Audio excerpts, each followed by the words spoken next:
হচ্ছে আমি জেলখানায় আছি এখন কেন? কারণে অভিযোগ আমার নামে কেউ জিডি করেছে এখন তার সামনে আমি এখন দিচ্ছি বয়ান দিচ্ছি বলো আগে একটু কষ্ট পেতাম মন খারাপ লাগতো পরে এটাকে আসলে মজাই লাগে মনে করো পড়ে আছে আমি বলছি কোথায় আচ্ছা নতুন মনে করো ফিল করো তুমি এখন কাঁদবে তো আমি এখন ফুরফুরা মেজাজে আমার তখন কিন্তু কাঁদতে হবেই তো ওরকম করে উনি কেঁদে কেঁদে চোখের পানি উনি বের করে ফেলছে আচ্ছা এবার তুমি আমি যা করেছি বুঝেছো আচ্ছা জি এবার তুমি এই সেম জিনিসটা করো হেঁটে হেঁটে যাচ্ছি তারপর এক গরিবের ছেলের সাথে ধাক্কা খাচ্ছি ওটাই যে নায়ক চোখে দেখো আর আমি তো সানগ্লাস পরা তো চোখে দেখো না তখন আবার হিরোরও ডায়লগ থাকে ম্যাডাম সানগ্লাস তো আপনি পরে আছেন চোখে আপনারও দেখা উচিত ছিল হাউ ডিয়ার ইউ তোমার সাহস হলো কি করে বাংলা এবং ইংলিশ দুটোই বলতে যখন যে মুহূর্তে আসলে জোশ এসেছে যে কাজ করব কাজ করতে চাই ওই মুহূর্তে কোনো কাজের অফার আসেনি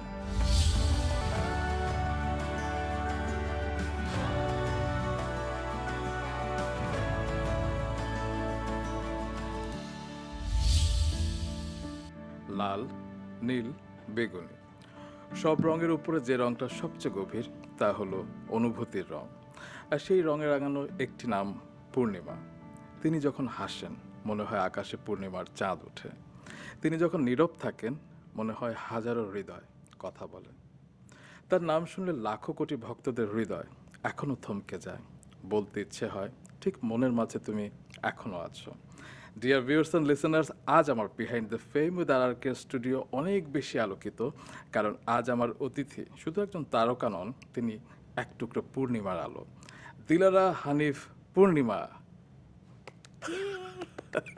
এত সুন্দর করে বললে তুমি আমি মুগ্ধ হয়ে তোমার কথা শুনছিলাম আমি আসার আগে রিসার্চ করলাম যে তুমি কিভাবে হোস্ট করো আমি এরকম করে এত সুন্দর করে পারবো না থ্যাঙ্কস ফর কামিং আমার অনেক মাসের সাধনার ফসল হচ্ছে আজকে অনেক দিন পেছনে লেগেছিলাম যে পূর্ণিমা কবে আসবে তো আজকে হলো সেই দিন আমিও অপেক্ষা করছিলাম কোনো একটা সুসময়ের জন্য সেটাও আজকেই হলো আচ্ছা আজকে তো 11 এপ্রিল তোমার কি মনে হয় যে আজকেই তুমি কেন এসেছো এর পেছনে কি কোনো কারণ আছে আমার বার্থডে 11 জুলাই তোমার বার্থডে 11 জুলাই এই জন্য 11 তারিখটা বেছে নিয়েছি আমরা এবং শুধু সেটা নয় 11 এপ্রিল আর দুদিন পরে হচ্ছে 13 এপ্রিল তোমার মাতৃত্বের এক যুগ পূর্ণ হবে 13 এপ্রিল 2014-তে তুমি প্রথম মা হয়েছিলে এবং আজ থেকে 10 দিন পরে 21 এপ্রিল তোমার প্রথম অভিনয়ের 31 বছর পূর্ণ হবে মানে শত্রু ঘায়ালে তুমি শিশু শিল্পের চরিত্রে অভিনয় করেছিলে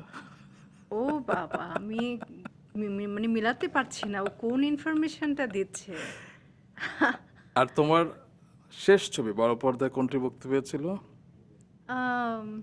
আহারে জীবন হ্যাঁ চুরকু আহমেদ ভাইয়ের আহারে জীবন সেটি কবে মুক্তি পেয়েছিল এটা এক্স্যাক্টলি মনে নেই 2 বছর আগে ঠিক আজকের দিনে 11 এপ্রিল সিরিয়াসলি ইয়েস ভালো ইনফরমেশন আমি এত কিছু মনে রাখতে পারি না সরি না তুমি যা যা পারো সেটা মানে তো আমি আমরা কেউই এটুকু পারি জানি যে না লাস্ট মুভি আমার ছিল আহারে জীবন তো এই 11 এপ্রিল যে হবে এটা ঈদের দিন মুক্তি পেয়েছিল আচ্ছা আসলে তুমি যা যা পারো সেটা তো আমরা পারি না কারণ তুমি তো আসলে অনন্যা নাম চেঞ্জ করে ফেললাই আমি পূর্ণিমা থেকে অনন্যা হয়ে গেলাম হতেই পারে দিলারা হানিফ পূর্ণিমা আজ থেকে অনন্যা আজ থেকে অনন্যা no problem. তুমি অনন্যা কেন কারণ আমি আমার নিজের লেখা সিনেমাও কখনো এতবার দেখিনি সিনেমা হলে তোমার মনের মাঝে আমি 10 বার দেখেছি আমি মনে হয় না যে আর কোনো ছবি আমি 10 বারের বেশি দেখেছি মধুমিতা হলে দেখেছিলাম বলাকাতেও দেখেছিলাম জি থ্যাংক ইউ সেটাও 2003 সালে মানে আমার মনে হয় যে আমার মতো আমি আরো অনেককে বলতে শুনেছি যে মনের মাঝে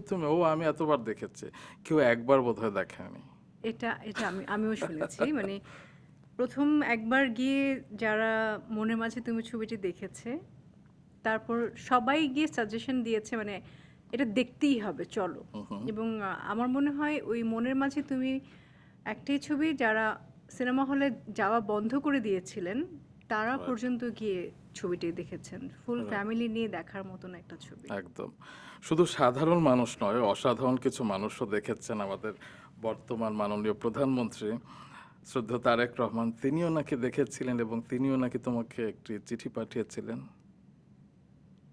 হ্যাঁ, এটা ওই বলো না কি সময়কার হয়েছিল। তখনকার ওই সময় এই ছবি এত সারা ফেলবে আমি আসলে কখনোই কল্পনা করতে পারিনি। আম, তারপর আমি বুঝিনি তো একটা চিঠি এলো। তো সেই চিঠি আসার পর যখন আমি দেখলাম যে এরকম আমাদের মাননীয় প্রধানমন্ত্রী এখনকার বর্তমান প্রধানমন্ত্রী উনি লিখেছেন, উনি সপরিবারে ক্যান্টনমেন্টের ভিতরে একটা সিনেমা হল ছিল সেখানে, গ্যারিসনে? হ্যাঁ ওখানে গিয়ে ছবিটা তিনি দেখেছেন এবং এরকম ছবি আশা করছেন আমাদের ফিল্ম ইন্ডাস্ট্রির কাছে এবং এরকম ছবি যেন ভবিষ্যতে হয়, ধারাবাহিকতাটা থাকে। এরকম অনেক কিছু দিয়ে ইন্সপায়ার, ওনার চিঠিটা ইন্সপায়ার করেছে আমাদেরকে অবশ্যই। এবং প্রত্যেকটা শিল্পীর নাম উল্লেখ করে লিখেছে যে আমরা এরকম ছবি আরও ভবিষ্যতে চাই, বাংলাদেশ চলচ্চিত্রের উন্নতি চাই, হুম, শুভকামনা রইল। তো এটা অনেক সুন্দর একটা চিঠি। অবশ্যই অবশ্যই। আমার মনে হয় এরকম বিশেষ ব্যক্তিরা যারা চলচ্চিত্রের সাথে যুক্ত না, তারা যদি এভাবে ইন্সপায়ার করে, অনেক বেশি হয়তো শিল্পীরা অনুপ্রাণিত হয়। কারণ আমরা পাশের দেশে দেখি যে অমিতাভ বচ্চনের কিছু ভালো লাগলে নিজ হাতে তিনি চিঠি লিখে শিল্পীদের অনুপ্রেরণা যোগান। আমার মনে হয় এটিও তোমাকে অনেক বেশি বুস্ট করেছিল। অবশ্যই। আর ওই সময় তো এই আসলে সোশ্যাল মিডিয়াটা ছিল না।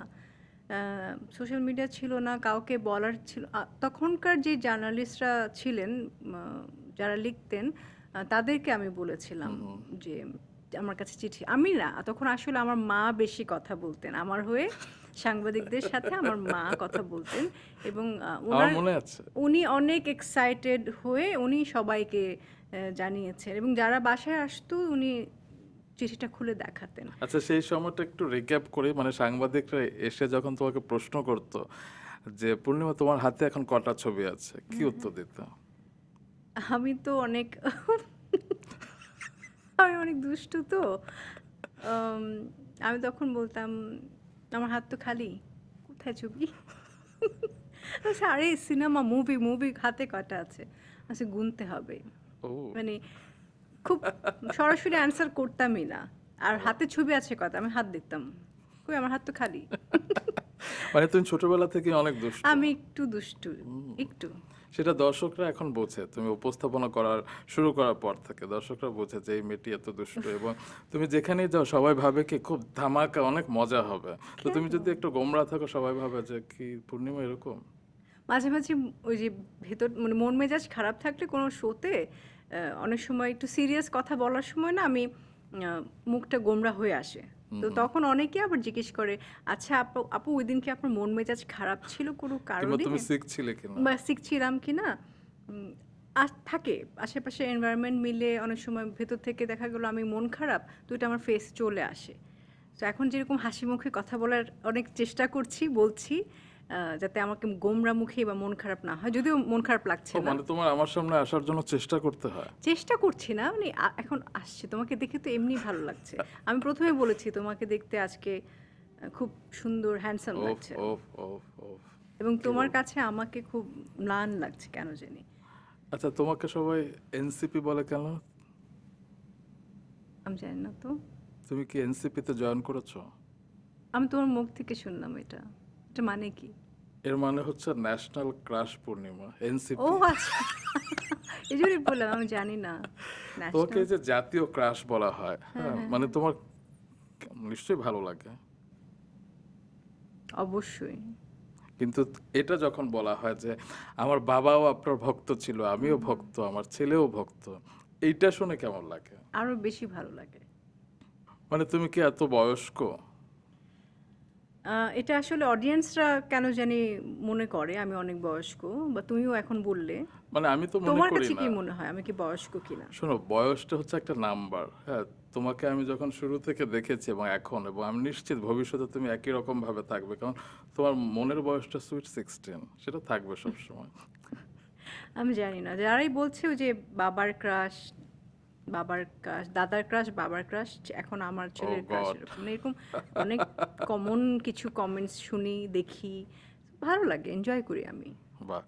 তবে একটি ব্যাপার খেয়াল করেছো যে তোমার সমসাময়িক অনেকেই কিন্তু হয় রিটায়ার্ড করেছে, কিংবা খুব কম দেখাই যায় না বলতে গেলে, কিন্তু তুমি কিন্তু ক্রিজে এখনো আছো।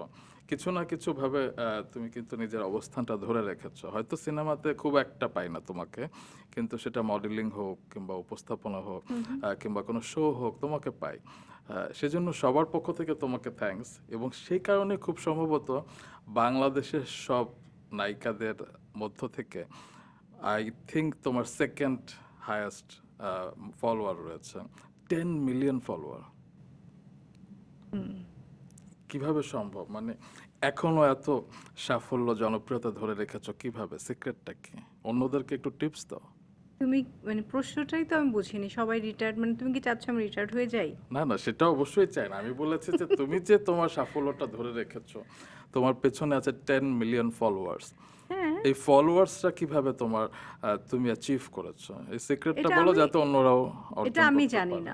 আমি ফেসবুকে ফলোয়ার নিয়ে খুব একটা ওয়ারিড না, মানে ছিলাম না। But কিভাবে এটা অর্গানিক ফলোয়ার কিভাবে হয়েছে, আর এখনো পর্যন্ত আমি যেহেতু ফেসবুকটা দেখছি নিউ ট্রেন্ড, এটা ট্রেন্ডের সাথে আমি তাল মিলিয়ে চলছি। উম, এখনকার যে গেট আপে থাকি, যখন যে কাজে থাকি, তখন ছবি তুলে আপলোড করি, তখন অ্যাপ্রিসিয়েশন পাই, এটাই আমার কাছে ভালো লাগে। তো সেখান থেকে হয়তো বা ফলোয়াররা আছেন, এবং এটা তো আমার মনে হয় একদম আল্লাহর ব্লেসিংস যে এখনও আমাকে মানুষ পছন্দ করে, এখনও আমার কাজ দেখতে চায়, সেটা উপস্থাপনা হোক এবং সিনেমাতে হোক, সবাই চায় যে আমি কাজ করি। এই ক্ষেত্রে আমার প্রশ্ন, তার আগে আমি কয়েকটা নামই মেনশন করি। এই সময়ের অনেক তারকারা কিন্তু তোমার থেকে পিছিয়ে ফলোয়ারের দিক দিয়ে। আচ্ছা। যেমন আমি যদি অপু বিশ্বাসের কথা বলি, বুবলির কথা বলি, বিদ্যা সিনহা, মিম, পূজা চেরি, নুসরাত ফারিয়া, এরকম আরও অনেকে তোমার থেকে কিন্তু তাদের কম ফলোয়ার, কিন্তু তাদের রেগুলার সিনেমা রিলিজ হচ্ছে, তাদের রেগুলার অনেক কিছুতেই দেখা যাচ্ছে।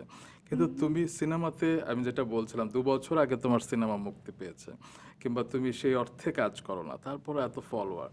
কিন্তু তুমি কন্টেন্টও ওভাবে বের করো না, যে অনেকে হয় না যে রেগুলার প্রতিদিন একটা ফিক্সড একটা টাইমে তারা ভিডিও আপলোড করছে, ছবি দিচ্ছে। সিক্রেটটা কি? আমি জানি না যাদের কথা তুমি বললে তাদের সাথে এখানে ফলোয়ারের বিষয়টা তো মানে আসে না।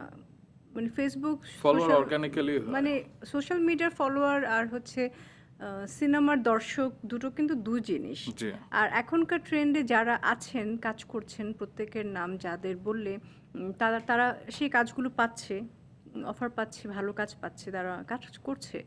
আমার কাছে মনে হচ্ছে যে আমার এখনকার আম, সময় অনুযায়ী, আমার ইমেজ বা আমার এখনকার এজ অনুযায়ী যে আমার ক্যারেক্টারটা পাওয়া উচিত, বা আমাকে নিয়ে চিন্তা ভাবনা করে যে গল্পটি লেখা উচিত, সেরকম হয়তো বা সুইটেবল কোনো ক্যারেক্টার আমি পাচ্ছি না। এবার আসো আমার মূল, আজকে তোমার সাথে বসার এটা হচ্ছে প্রধান উদ্দেশ্য। আচ্ছা, অনেকের প্রতিনিধি হয়ে আমি বসেছি। ওকে। অনেকেই লিখে যে পূর্ণিমা জাতীয় ক্রাশ, পূর্ণিমা এত সুন্দর, কিন্তু তাকে ঠিকভাবে ইউজ করা হচ্ছে না কেন?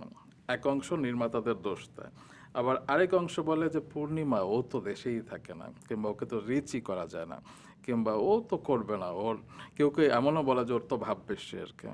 তো তুমি এই দুই পক্ষের উদ্দেশ্যে কিছু বলো।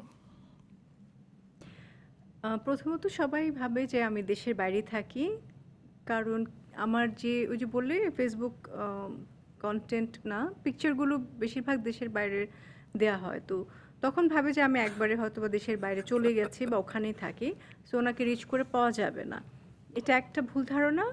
আরেকটা হচ্ছে, হ্যাঁ, আমাকে কথা বলতে গেলে বা কিছু করতে গেলে আমি যেভাবে কথা বলি সেটা ওনারা ভাব মনে করে, বা আমার পার্সোনালিটি বা আমার ক্যারেক্টারটা এরকম, সেটা প্রথম থেকেই ছিল। মানে প্রথমে তো আরও বেশি ছিল, যখন আমি একদম ছোট নতুন এসেছি তখন তো আমি কথাই বলতাম না। আন্টি কথা বলতো।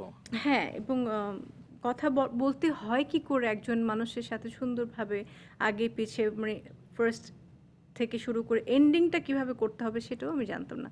কাজ করবে, হ্যাঁ করব, কি আছে, না ভাই এটা করব না, ডিরেক্ট রেখে দিতাম। এখন যেরকম আমাকে বলেন, গল্প শুনি বা কাজটা শুনি, আমার সাইড থেকে কিছু বলার থাকলে আমি বলবো, আপনার সাইড থেকে কিছু বলার থাকলে আপনি বলবেন, ইনশাআল্লাহ আমরা কাজটি করতে চাই। যদি ব্যাটে বলে ম্যাচ, এখন যেমন অনেক কথা মানে অ্যাড অন করে আমি বলতে পারি, শিখেছি। শিখেছো? শিখেছি কার কাছ থেকে শিখেছো, মানে কিভাবে শিখেছো? অনেক বড় বড় গুণীজনদের সাথে কাজ করতে গিয়ে শিখেছি। তাদের কথা বলার স্টাইল দেখে মুগ্ধ হয়ে শিখেছি, তাদের পজিটিভিটি দেখে আমি সেই পজিটিভ জিনিসটাই নেওয়ার চেষ্টা করেছি। আচ্ছা, তো যেটা বলছিলে যে অনেকে ভাবে যে তোমার ভাব আছে ভাব, কিংবা তুমি বিদেশে থাকো, কিন্তু হয় না যে তুমি কাজ করতে চাও, এটা লাউড অ্যান্ড ক্লিয়ার। হ্যাঁ, হ্যাঁ, তার মানে এখন যদি কোনো নির্মাতা তোমার কাছে আসে, তুমি ওপেন ফর অল, অবশ্যই, তুমি গল্প শুনবে, তুমি কাজ করতে চাও আর কি। অবশ্যই, বাহ। অবশ্যই। সো নির্মাতারা আপনারা শুনছেন, অবশ্যই পূর্ণিমার কাছে চলে আসুন, কারণ পূর্ণিমা ইজ ওপেন ফর অল। আমরা আসলে পূর্ণিমাকে সিনেমা হলে দেখতে চাই, কিন্তু এখানেও প্রশ্ন আছে। এই সময়ের অত্যন্ত জনপ্রিয় একজন নির্মাতা রায়হান রাফি, আচ্ছা। আমরা শুনেছিলাম যে তার দহন সিনেমাটা তোমার করবার কথা ছিল 2018 সালে, এবং এবারের ঈদে মুক্তি পেয়েছে প্রেসার কুকার। সেই সিনেমার অফারও তোমার কাছে গিয়েছিল, হুম। তুমি তো করনি। একটা করিনি, আরেকটা হয়নি। আচ্ছা, আহ, দুটোর পার্থক্য আছে। যেটা দহনেরটা আমি সাইন করেছি। সাইনও করেছিলে? হ্যাঁ, আচ্ছা, সাইন করার পর আমার কাছে কিছু একটা সিক্স সেন্স কাজ করে না, ওরকম একটা মনে হচ্ছিল যে আমি মেবি এটা না করাটা আমার জন্য ভালো হয়। আহ, ভেতর থেকে একটা আসে, এটা কিন্তু আমার মধ্যে Instinct. হয়। হ্যাঁ, তো এটা আসার পর আমি তখন বললাম যে যেহেতু শুটিংটা শুরু হয়নি এখনো, আমি আগেই মাফ চেয়ে নিয়েছি যে আমাকে এই ছবি থেকে অফ করে দিলে বেটার। আচ্ছা। আমি এভাবে মানে আর- ওনাদের কোনো কিছু না, আমার সাইড থেকে আমি নিজেই সরে এসেছি।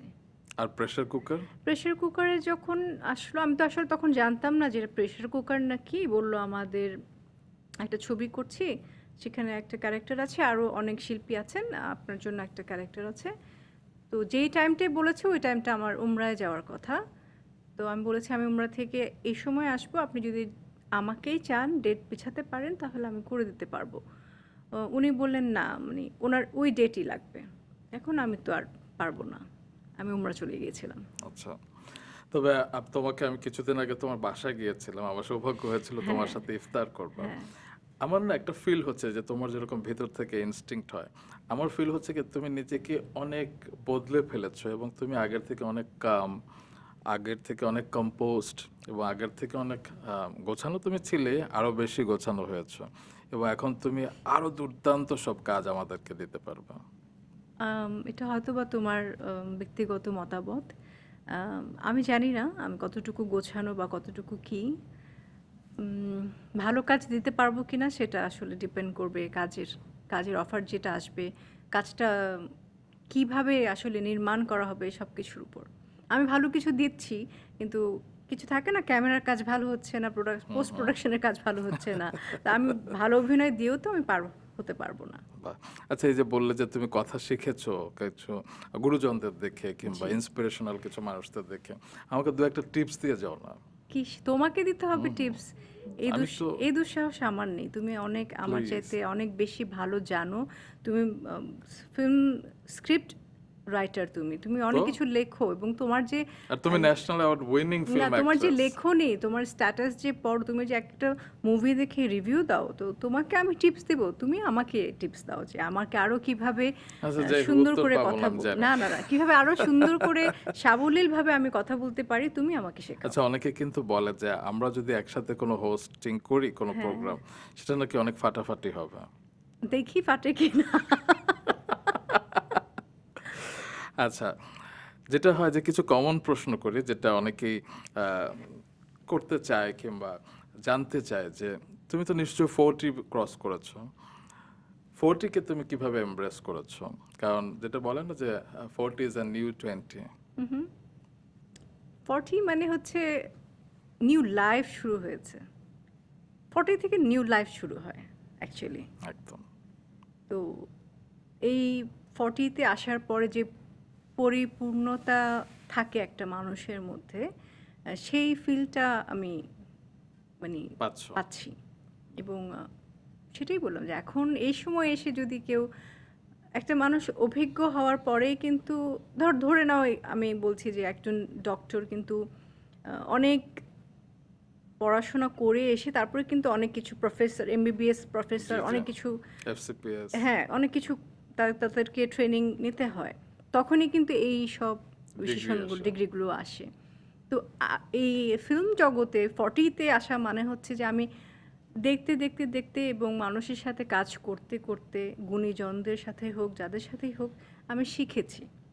হয়তোবা আমার কোনো নেই, ডিগ্রি নেই, কিন্তু এই যে শেখার যেই কাজটা, অভিজ্ঞতার যে মানে একটা কী বলবো ব্যাপার এটাকে, থাকে। ব্যাপার থাকে, এই অভিজ্ঞতাটাই কিন্তু অনেক বড় বেশি। এখন হয়তোবা আমি কাজ অল্পতেই কেউ আমাকে বললে বুঝে যাব। আগে হয়তোবা 10 বার বোঝানো হতো, এখন হয়তোবা একবার বোঝানো লাগে। বাট আমার টাইপের মতন করে কেউ যদি কাজ আসলে করতে চায়, করাতে চায়, যেমন আমি চাই কাজ করতে, আমার এখনকার অভিজ্ঞতা নিয়ে, এখনকার এক্সপিরিয়েন্স নিয়ে কাজ করতে চাই। এটা আসলে আমাদের খুব বড় ব্যর্থতা। আমাদের দেশে যেটা হয়, তুমি বলছিলে যে এখন তুমি অভিজ্ঞ, তোমাকে আগে হয়তো 5 বার বললে তুমি বুঝতে, এখন একবারই বুঝতে। যখন তুমি বোঝা শুরু করেছো তখন আমাদের তোমার মতো অভিনেত্রীরা, অভিনয় শিল্পীরা বেকার থাকে, কিংবা আমরা তাদের জন্য কাজ তৈরি করতে পারি না। যেটা দেশের বাইরে হয় যে উল্টোটা অনেক সময় হয়। আমরা দেখি যে অস্কারে কিংবা ফিল্মফেয়ারে কিংবা যেখানেই হোক 40+ অভিনেত্রীরাই কিন্তু বেশি রুল করছে আর কি। যেমন গতবার ইন্ডিয়াতে ন্যাশনাল অ্যাওয়ার্ড পেল রানী মুখার্জি। তিনি কিন্তু 40+, এবং যেটা কঙ্কনা সেন শর্মা হোক কিংবা টাবু হোক, বিদ্যা বালান হোক, আমরা দেখি যে ঋতুপর্ণা সেনগুপ্ত পাশের দেশে, আমরা তাকে এখানে এনে খুব কমার্শিয়াল কিছু কাজ করাই, কিন্তু তার দেশে কিন্তু সে ন্যাশনাল উইনিং খুব দারুণ দারুণ কাজ করছে। আমাদের এই অবস্থাটা কবে বদলাবে তোমার কি মনে হয়? আমি প্রথমত এটা বুঝলাম না, তুমি বয়সের পিছনে কেন লাগলে?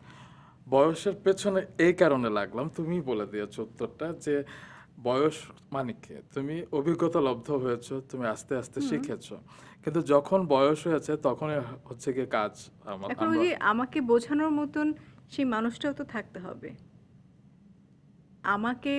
আমি যতটুকু মানে পরিপক্ক হয়েছি, তা আমাকেও বোঝানোর জন্য তাকে আরো অনেক বেশি পরিপক্কতা হ্যাঁ, হ্যাঁ। তার দরকার।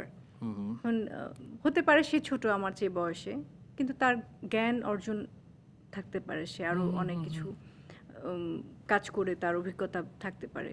তো সেই একজন পরিচালক হোক বা কোনো স্ক্রিপ্ট রাইটার হোক, যেই হোক, তার গল্প শুনে যদি আমি মুগ্ধ হয়ে যাই, আমার চেয়ে একদম ছোট বয়সে কোনো একটা ছেলে এসে একটা তার গল্পের মানে বলা দেখে যদি আমি মুগ্ধতা আসে, তার মানে সে আমাকে কনভিন্স করতে পেরেছে। আচ্ছা, তোমার কি এমন কখনো হয়েছে যে তুমি কাজ করতে চেয়েছো, ডিরেক্টরও চাইছে, কিন্তু তোমার কো আর্টিস্ট চাইছে যে একটু ইয়াং কারোর সাথে কাজ করতে, কিংবা তরুণ কারোর সাথে, কিংবা তোমার সাথে কাজ করতে চাইছে না? এটা তো আমি জানি না। মানে এরকম কোনো কিছু শুনেছো কিংবা এরকম কিছু হয়েছে কখনো? না, এরকম কো আর্টিস্টের কারণে তুমি সিনেমা করতে পারোনি? কো আর্টিস্টের কারণে এটা তখন আসলে তরুণ, তুমি যে বললে তরুণ বলে কিছু না, এটা আমি যখন কাজ করছি রানিং, আমার হাতে অনেকগুলো ছবি, ওই সময় আমি বাদ পড়েছি ছবি থেকে। তাই? হ্যাঁ, একদম লাস্ট মোমেন্টে? লাস্ট মোমেন্টে, হ্যাঁ, যখন মানে এফডিসিতে ভরপুর তোমার প্রত্যেকটা ফ্লোরে ফ্লোরে শুটিং হচ্ছে, এবং শাবনূর আপুও কাজ করছেন তখন, মৌসুমী আপু কাজ করছে, এক সেটে পপি কাজ করছে, আমি করছি, এদিকে আমার যারা আমার সাথে যারা এসেছিল ওই সময়, আমার মনে হয় তামান্না এসেছিল। রাইট, আমি নামটা করতে পারছিলাম না, তামান্না ছিল, একা একজন নায়িকা আছে, উনিই কাজ করছিলেন। তেজি সিনেমা ছিল তার প্রথম ছবি। ট্রু। সো তেজি আমার করার কথা ছিল, আচ্ছা। ওটা হয়নি। তারপর কিছু ছবি ছিল আমার করার কথা ছিল, তামান্নার কাছে চলে গিয়েছে। আচ্ছা। তো এভাবে করে কিছু কাজ করার কথা। ভণ্ড তো তোমার করার ভণ্ড, কথা ছিল। হ্যাঁ, ভণ্ডটা মজার, ওটাও আমার করার কথা ছিল। তারপরে ভণ্ড যেদিন মুক্তি পেল, তোমার প্রথম ছবি একই দিনে মুক্তি পেল। ওটা তো ইচ্ছে করে করেছে। ও। এটা আমাদের শহীদুল ইসলাম শহীদুল খোকন। ইসলাম খোকন ভাই ভণ্ড ছবির একমাত্র মানে তখন ইত্তেফাক থাকে না, ওই যে সিনেমার পোস্টারগুলি, আমি আগে না সিনেমার পোস্টারগুলির পেপারটা খুলে ওগুলো দেখতাম, আমার খুব দেখতে ভালো লাগতো সেম পোস্টার। হিয়ার। তাই তো ওই সময় কিন্তু শহীদুল ইসলাম খোকন পরিচালিত আসছে অমুক ছবি, কোনো হিরো হিরোইনের ছবি নেই, একদম। শুধু ওনার নামটাই আসতেন। তো তখন পরিচালকদের এমনভাবে আসলে সেই রেসপেক্টটা দেয়া হতো, এবং আমরাও করতাম। আমরা জানি যে সিনেমা মানে হচ্ছে ডিরেক্টর মিডিয়া। মিডিয়া, তো তাই দেখে আমরা এসেছি, এবং সেটা গিয়েও আমি ইন্ডাস্ট্রিতে ঢুকেও আমি পেয়েছি। এখন আমি যখন কাজ করছি জাকির হোসেন রাজু ভাইয়ের আমার ফার্স্ট ছবি এ জীবন তোমার আমার, জি। তখন উনি দেখেছেন যে একটি মেয়ে এসেছে ইন্ডাস্ট্রিতে, তো উনি বললেন যে ঠিক আছে, আমি ভণ্ডর জন্য কথা বলি। তো উনি ল্যান্ড ফোনে ফোন করেছে, তো ফোনটা আমার মাই পিক করে। আমার মা তখন ল্যান্ড ফোনও পিক করতে দিত না আমাকে। আমার মা পিক করেছে, তো বললো যে আচ্ছা নায়িকা পূর্ণিমার নাম্বার এটা? বললো হ্যাঁ। আচ্ছা ওনাকে ওকে দেওয়া যাবে? তো আমার মা বলল না, আমার সাথে কথা বলেন। আচ্ছা নায়িকা ও আপনার সাথে কি কথা বলবো, গল্প তো আমি ওকে বোঝাবো, ও গল্প বুঝবে না। আপনি আমাকে বলেন আপনার কি, আমি আপনার অনেক মানে আম্মাও বলেছে আমি আপনার ফ্যান, আপনার নাম শুনেছি অনেক। ও তো কথা বলতে জানে না, পারে না, আপনি আমাকে বলেন, ডেট টেট নিয়ে কথা বলতে হলে আমাকে বলেন। এখন খোকন ভাই রেগে গেছে যে যে নায়িকা যাকে দিয়ে আমি অভিনয় করাবো তার সাথে আমি যদি কথাই না বলি, আমি কি সিনেমা নায়িকার মাকে নিয়ে বানাবো? উনি রেগে গেছেন। তাহলে যদি তখন যদি আমি ফোনটা ধরতে পারতাম তাহলে ভণ্ড আমার থাকতো। আচ্ছা, তারপরে তারপর কি তিনি হলো, আমার ছবি রিলিজ মানে রেডি, উনি তারটা খুব কুইক কমপ্লিট করলেন। হুম, এবং উনি যখন জেনে শুনে দেখলো যে আমারটা কবে রিলিজ হচ্ছে, তো আমার সাথেই 15ই মে ভণ্ড ওনারটা রিলিজ হলো। উনি এবং এত ইন্টারেস্টিং ছিলেন। আমি জানি না মানে আমার সাথে এটা যাতে ক্ল্যাশ হয়, এবং তাই হয়েছে। এবং আমি এত ভয়ে ছিলাম যে এই ভণ্ড আসছে, কারণ শহীদুল ইসলাম খোকন ভাইয়ের ছবি, আচ্ছা এদিকে নতুন নায়ক নায়িকা, ওদিকে রুবেল ভাই, আবার রুবেল ভাইয়ের তো যেহেতু অনেক জি জি, দর্শক আছে, ঠিক আছে, ওখানে হুমায়ুন ফরিদি আছেন, ওখানে আবার এটিএম আঙ্কেল আছেন, এই সাইডে আবার আমার ছবিতে ববিতা আপা, ববিতা ম্যাম আছেন, ফারুক ফারুক স্যার আছেন। তো রিয়াজ ভাই। সবই মিলিয়ে আমি আগে ভণ্ড দেখব। আমি প্রথমে কিন্তু আমি ভণ্ড দেখতে চাই। তাই আমি আগে ভণ্ড দেখতে যাই অভিসারে, এবং তখন মধুমিতা মানে পাওয়ার জন্য কিন্তু সবাই ইয়ে করতো যে আগে মধুমিতাতে কোন সিনেমা আসছে, তো মধুমিতা পেয়ে গেছি আমি, আচ্ছা, আমার ছবি, আর অভিসারে চলছে ভণ্ড। হ্যাঁ মধুমিতা দেখেছিলাম। তো অভিসারে গিয়ে তো দর্শকদের উত্তেজনা এবং এক একটা সিটি বাজানোর ইয়ে দেখে তো আমি এই যা বুঝি। গেলাম। আমি জানি না, আমি আবার বোরখা পরে গেছি, অ্যাজ ইফ আমাকে কত সব। মানুষ যেন চিনবে। মানে এখন আমি যতটুকু সাধারণভাবে বের হই, তখন আমি বোরখা পরে গেছি যাতে আমাকে না চিনে, কেউ চিনতও না। কিন্তু ওই যে ট্রেন্ড আমাকে বলেছে হ্যাঁ এই বোরখা ছাড়া কিন্তু যেও না। আচ্ছা তো গেলাম, ভণ্ড দেখে না আচ্ছা বের হয়ে আসছি মন খারাপ করে। এরপর আমারটাই গেলাম, আমার সিনেমা হলেও দর্শক আছে, কিন্তু ওই যে একটু 19-20 হয়েছে স্বাভাবিকভাবেই। কিন্তু যেহেতু এ জীবন তোমার আমার একটু পারিবারিক, একটু প্রেমের ছবি, সেই কারণে হয়তো তখন একটু হাইপটা কম ছিল, ভন্ডর হাইপটা একটু বেশি ছিল, মোর কমার্শিয়াল ছিল। অবশ্যই আমার ছবি এখন যদি দেখে, ওটাতে আমি আসলে 14 বছরের একটা মেয়েকে ওই যে কি জানি পাকা কাঁঠাল কিলিয়ে, ইচড়ে পাকা, না না কাঁঠাল পাকানোর এটা কি বলে, হোয়াটএভার। হোয়াটএভার, মানে ওই যে ওরকম করে আমাকে পাকানো হয়েছে, কাঁঠাল পাকানোর মতন। ছোট একটা মেয়ে দেখেই কিন্তু স্ক্রিনে দেখেই বোঝা যাচ্ছে যে আমি কতটুকু ছোট। ওই বয়সে আমার প্রেমের এক্সপ্রেশন হোক বা স্যাড কোনো সং হোক, যাই হোক, আসার তো কথা না। তারপরেও আমরা সেদিনই বুঝতে পেরেছি failure is the pillar of success, কারণ তুমি প্রথম সিনেমাতে হয়তো অত বড় সাফল্য পাওনি, তবে 10,193 দিন ধরে তুমি আমাদের প্রিয় হয়ে আছো। ও বাবা, তোমার কাউন্টিং গুলো সুন্দর লাগে খুবই। মানে 15ই মে 1998 মুক্তি পেয়েছিল তোমার প্রথম সিনেমা, এবং যদি আমি ভুল না করি তুমি যোদ্ধাতে প্রথম একদম ব্লকবাস্টার হিট পেয়েছিলে। যোদ্ধা ছিল, আরেকটাও ছিল মুভি। আচ্ছা, তো সেই থেকে এখন পর্যন্ত তুমি কিন্তু আমাদের প্রিয় হয়েই আছো, এবং তোমার অগণিত ভক্ত, এই যে 10 মিলিয়ন ফলোয়ার তো ফেসবুকে দেখা যায়, কিন্তু পাশাপাশি আরো কোটি কোটি ভক্ত রয়েছে। তো ভক্তদের অনেক কাহিনী আছে, আমি একটু তোমার কাছ থেকে সেটা একটু শুনতে চাই। আমি একটা ঘটনার কথা জানি যে বৃষ্টির মধ্যে তুমি গিয়েছিলে একটা ইভেন্টে ঢাকার বাইরে, হুম হুম। ছাতা নিয়ে সবাই দাঁড়িয়েছিল তোমার জন্য, একটু বলো না। একটা ইভেন্ট ছিল, তো সেটা ছিল হচ্ছে সৈয়দপুর। ওখান থেকে তো আমার খুব জ্বর ছিল, তো ওই ইভেন্ট আবার আমার পোস্টার দিয়েই হচ্ছে করা হতো।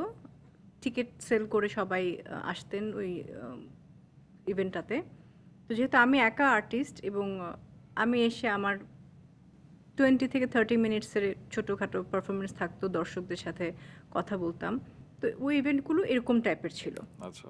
তো কেন জানি তখন মানে ওয়েদার খারাপ, আমার হচ্ছে জ্বর এবং আমার টনসিল ফুলে আমার ভয়েস ছিল না, কথা বলার মতন ভয়েসও বের হচ্ছিল না। তখন ওই জ্বর নিয়ে আমি কিভাবে ফ্লাই করবো, আর এত টার্বুলেন্স হবে কারণ ঝড় চলতেছে। আচ্ছা, আপনাদের তো প্রোগ্রামও হবে না, আপনারা একটা ক্যান্সেল করেন। বলে না, একটা ক্যান্সেল তো হবে না, এই সাইড একটু পরে বৃষ্টি কমে যাবে, কিন্তু আপনাকে তো আসতে হবে। আমি ওকে ফাইন, আমি একটা প্রোগ্রাম ফাঁসিয়ে দিতে পারি না।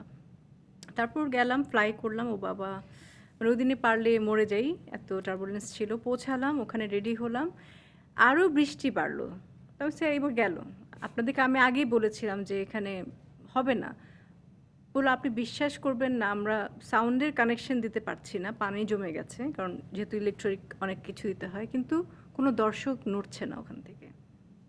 সবাই ছাতা হোক, তারপর সাইডে যে পলিথিন থাকে, পলিথিন দিয়ে এক একজনের আরও 4-5 জন একসাথে দাঁড়ানো হোক, এবং এক একজন কোলে ছোট ছোট বাচ্চা নিয়ে মানে ওখানে তারা ভিজে দাঁড়িয়েছিল। আমি ওটা যখন বললো আপনি চলেন, আপনি গেলে বুঝবেন, তার মধ্যে চলে গেল ইলেকট্রিসিটি পানির কারণে।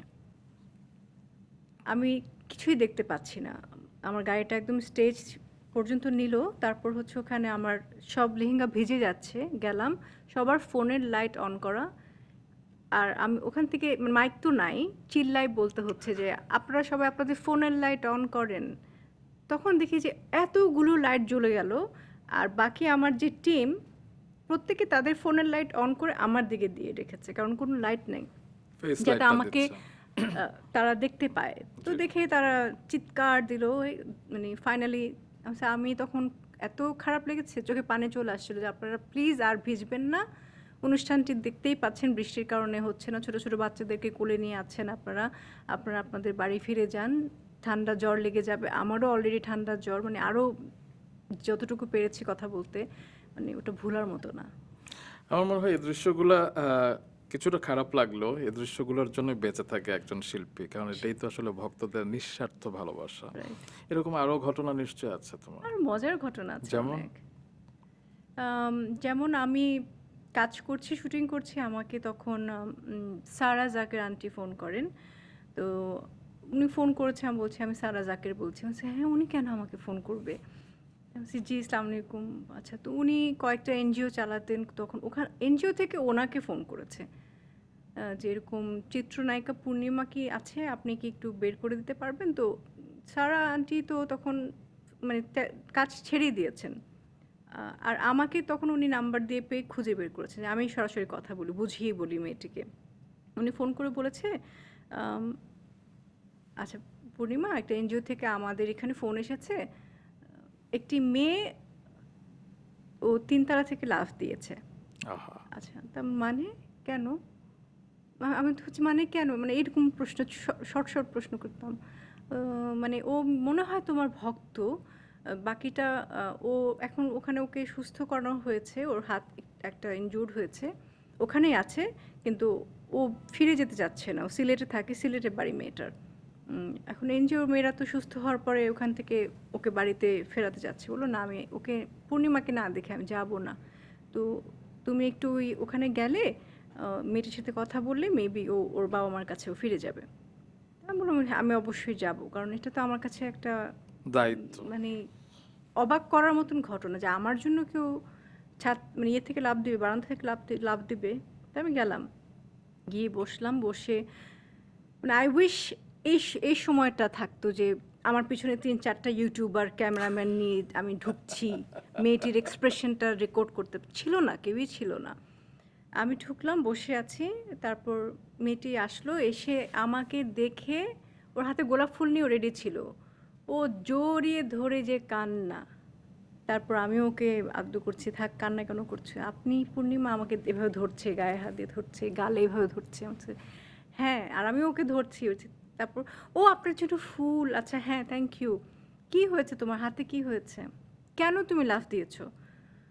বললো আমি আমার অনেক ভিউ কার্ড সে জমিয়েছিল, তো প্রায় 100টার মতন। বললো আমি এরকম ভিউ কার্ড জমিয়েছি 100টার মতন, আমার বান্ধবীর সাথে ঝগড়া লেগেছে, আমার বান্ধবী বলেছে এরকম তোর নায়িকার তো আজ এবার কোনো ছবি নাই, কিভাবে ছবি দেখবি টেলিভিশনে? বলে আমার নায়িকার ছবি নাই মানে বলে হ্যাঁ ছবি নাই। আর এই দেখ একটা ভিউ কার্ড ও ছিঁড়েছে। ও ভিউ কার্ড কেন ছিল, তারপর আমার ছবি নাই সিনেমা মানে টেলিভিশনে নাই, কি তাদের বাকবিতন্ড আমি জানি না, কেন বললো এই নিয়ে, আর ভিউ কার্ড কেন ছিঁড়লো। তো বললো যে তারপর তার সাথে নাকি কি একটা তর্ক হয়েছে। বলে এতই যখন ভক্ত তুই যা লাভ দে ওর জন্য, তুই তুই বিশ্বাস করিস না, দেখ আমি এটা বলে নাকি মেয়ে লাভ দিয়েছে। তা আমি আমি হাঁ করে ওর গল্প শুনছি, মানে তোমাকে কেউ বললো আর তোমার প্রমাণ দিতেই হবে যে তুমি আমার ভক্ত, তুমি মেয়ে হয়ে আবার সেটাই সেটাই। ছোট মেয়ে। তারপর আমি ওকে বুঝিয়ে বললাম যা হয়েছে আর এরকম ভুল করো না, এটা তো আরও অনেক ভয়ানক বিপদ হতে পারতো। তুমি ফিরে যাও বাবা মার কাছে, তোর বাবা মা মনে হয় ফোন করছে, আমি তোমার সাথে দেখা করতে আসলাম, আর তুমি চাইলে আমি আমি ওর বাবা মাকে বলেছিলাম যে ও যদি লেখাপড়া করতে চায় আমি ওর ফুল দায়িত্বটা নিতে চাই। কিন্তু মেয়ে আসলে ও বাড়িতে ফিরে গিয়ে ও পালিয়ে আবার আমার বাসার ঠিকানা খুঁজে ও চলে এসেছে। তারপর? মানে ও আস্তে আস্তে ও সামহাও একটু মেন্টালি ছিল, আচ্ছা আচ্ছা, আনস্টেবল ছিল। আনস্টেবল ছিল। তো ও আমার বাসার কাজের লোকের কাজ করতে চায়, যে আমি কাজের লোকের কাজ করলে আমি তাহলে সারাক্ষণ তো মানে তোমাকে আমি দেখতে পাবো, তুমি আমাকে কাজের মেয়ে হিসেবে রাখো। মানে তুমি দেখতে সুন্দর, এরকম ছোট ছোট বব কাটিং একদম স্ট্রেট চুল দেখে মনে হবে না মানে খুব সুন্দর ভালো ফ্যামিলিরই মেয়ে। এবং আমি তাদের বাবা মাকে বলেছি যে আপনি বললে কিন্তু আমি দায়িত্ব নিতে পারি, বাট আমার এখানে রেখে না, আপনাদের ওখানে রেখি। বলে ওকে কন্ট্রোল করা যাচ্ছে না। তারপর আমি বুঝলাম যে এটা একটা অন্য পরিস্থিতিতে মানে ভয়ানক সিচুয়েশন আমি পড়ে যেতে পারি। আমি পরে বললাম না না, আমি তোমাকে কাজের মেয়ে না, আমি আমার বোনের মতন করে দেখি, ওটা রাখতে, ওটা যদি তুমি থাকো কিন্তু তুমি তোমার বাবা মার সাথে থাকো, তোমার বিয়ের বয়স হোক, বিয়ে পর্যন্ত আমি আছি। কিন্তু ও শুনতে চাইলো না। আমার মনে হয় তোমার কাছে এরকম হাজার হাজার গল্প আছে, কাহিনী আছে, কারণ তোমার এত এত ভক্ত, প্রত্যেকের তো আলাদা আলাদা কাহিনী।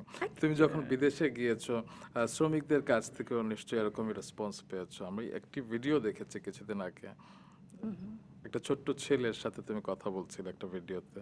হুম, ওইটা আসলে মানে আমরা ছিলাম জেদ্দাতে, জেদ্দা বুলেট ট্রেন টার্মিনাল ছিল, ওখানে সব বাঙালি ওরাই কাজ করছে।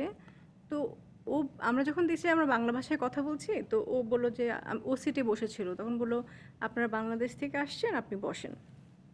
তারপর আমার আশেপাশে যারা ছিলেন, আমার হাজব্যান্ড ছিলেন, তো একটু পরপর তাকাচ্ছে, ও আসলে কনফিউজ ছিল যে এটা আমি মানে কোথায় যেন দেখেছি, কেমন যেন দেখা যায়, চেনা চেনা লাগে এরকম একটা। তো ওরাই প্রশ্ন করছিল, তখন বললো তুমি কি চিনতে পেরেছো? তখন ও যে বললো যে কিছু চেহারাটা কিছুটা পূর্ণিমার ডন লাগে, ওর ভাষায় ও বলেছে। আমি বলছি হ্যাঁ, সবাই আমাকে তাই বলে। তো পরের দিকে ওকে আমি আসলে বলে এসেছি আমি তুমি যেটা ভাবছো আমি ওটাই। বললো ও আচ্ছা আচ্ছা। তারপর ওর আরও সহকর্মী ছিলেন, সবাইকে যখন ডেকে আনলো তখন আমার ট্রেনটা চলে আসছে, আমি উঠে গেছি। তখন দেখি অলরেডি মানে 6-7 জন জমে গেছে। তো আমি আবার বাইরে থেকে মানে ভেতর থেকে ওদেরকে টাটা দিয়ে আসছি। আচ্ছা, এই যে ওরা তো সামনে এসেছে, যারা সামনে আসতে পারে না তাদের জন্য তোমার এবার কিছু করতে হবে আসলে, সিনেমা আর কি। ও আচ্ছা, কারণ সিনেমা দেখেই তো আসলে তোমাকে তারা ভালোবেসেছে, কিন্তু করো, প্রডিউস করো তোমরা। প্রডিউস করলে তো হবে তোমরা না। তুমি কাহিনী লেখো, তোমার নায়িকা থাকে অন্য কেউ, তুমি নিজেই স্ক্রিপ্ট লেখো, তুমি নিজে পরিচালক, তুমি নিজে তোমরা ছবি বানাও, তোমাদের এখান প্রোডাকশন থেকে ছবি হয়। তা আমি তো কোনো সময় নায়িকা হলাম না, তোমরাই তো নিচ্ছ না, এটা আমাকে বলো। যে তোমাকে পাওয়া যায় না। আচ্ছা,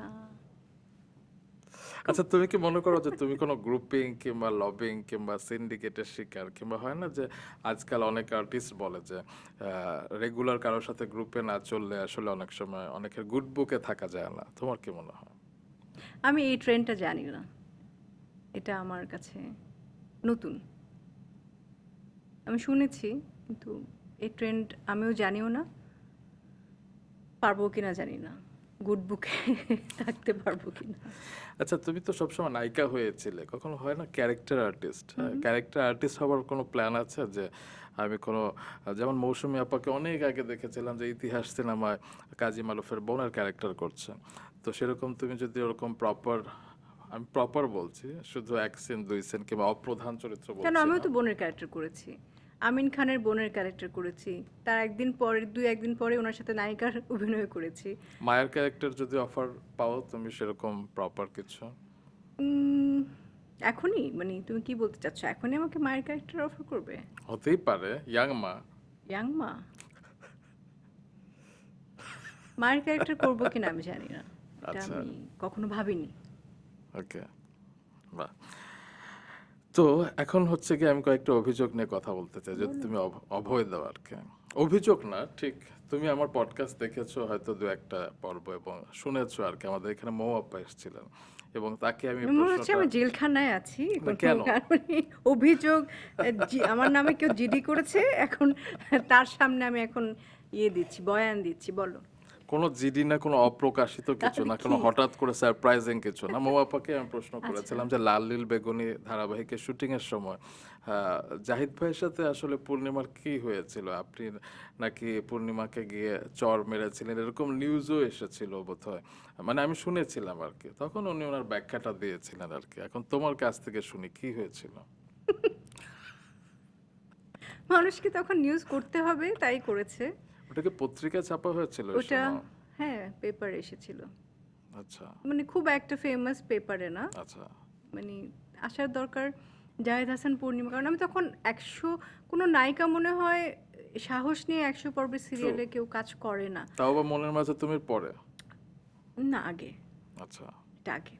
তো ওই সময় আমি কাজ করেছি, তো একসাথে টানা কাজ করছি, আমার ক্যারেক্টারটা তখন হিট হয়ে গিয়েছিল, লাল নীল বেগুনির অথই ক্যারেক্টারটা হিট হয়ে গেছে। তো ওই সময় আমার সাথে জাহিদ ভাইয়ের যত কাজ আছে ওনার সাথে মানে কিছু ঈদের স্পেশাল নাটক হলে করতাম, আর সিরিয়াল তো আমি মানে করে যাচ্ছি।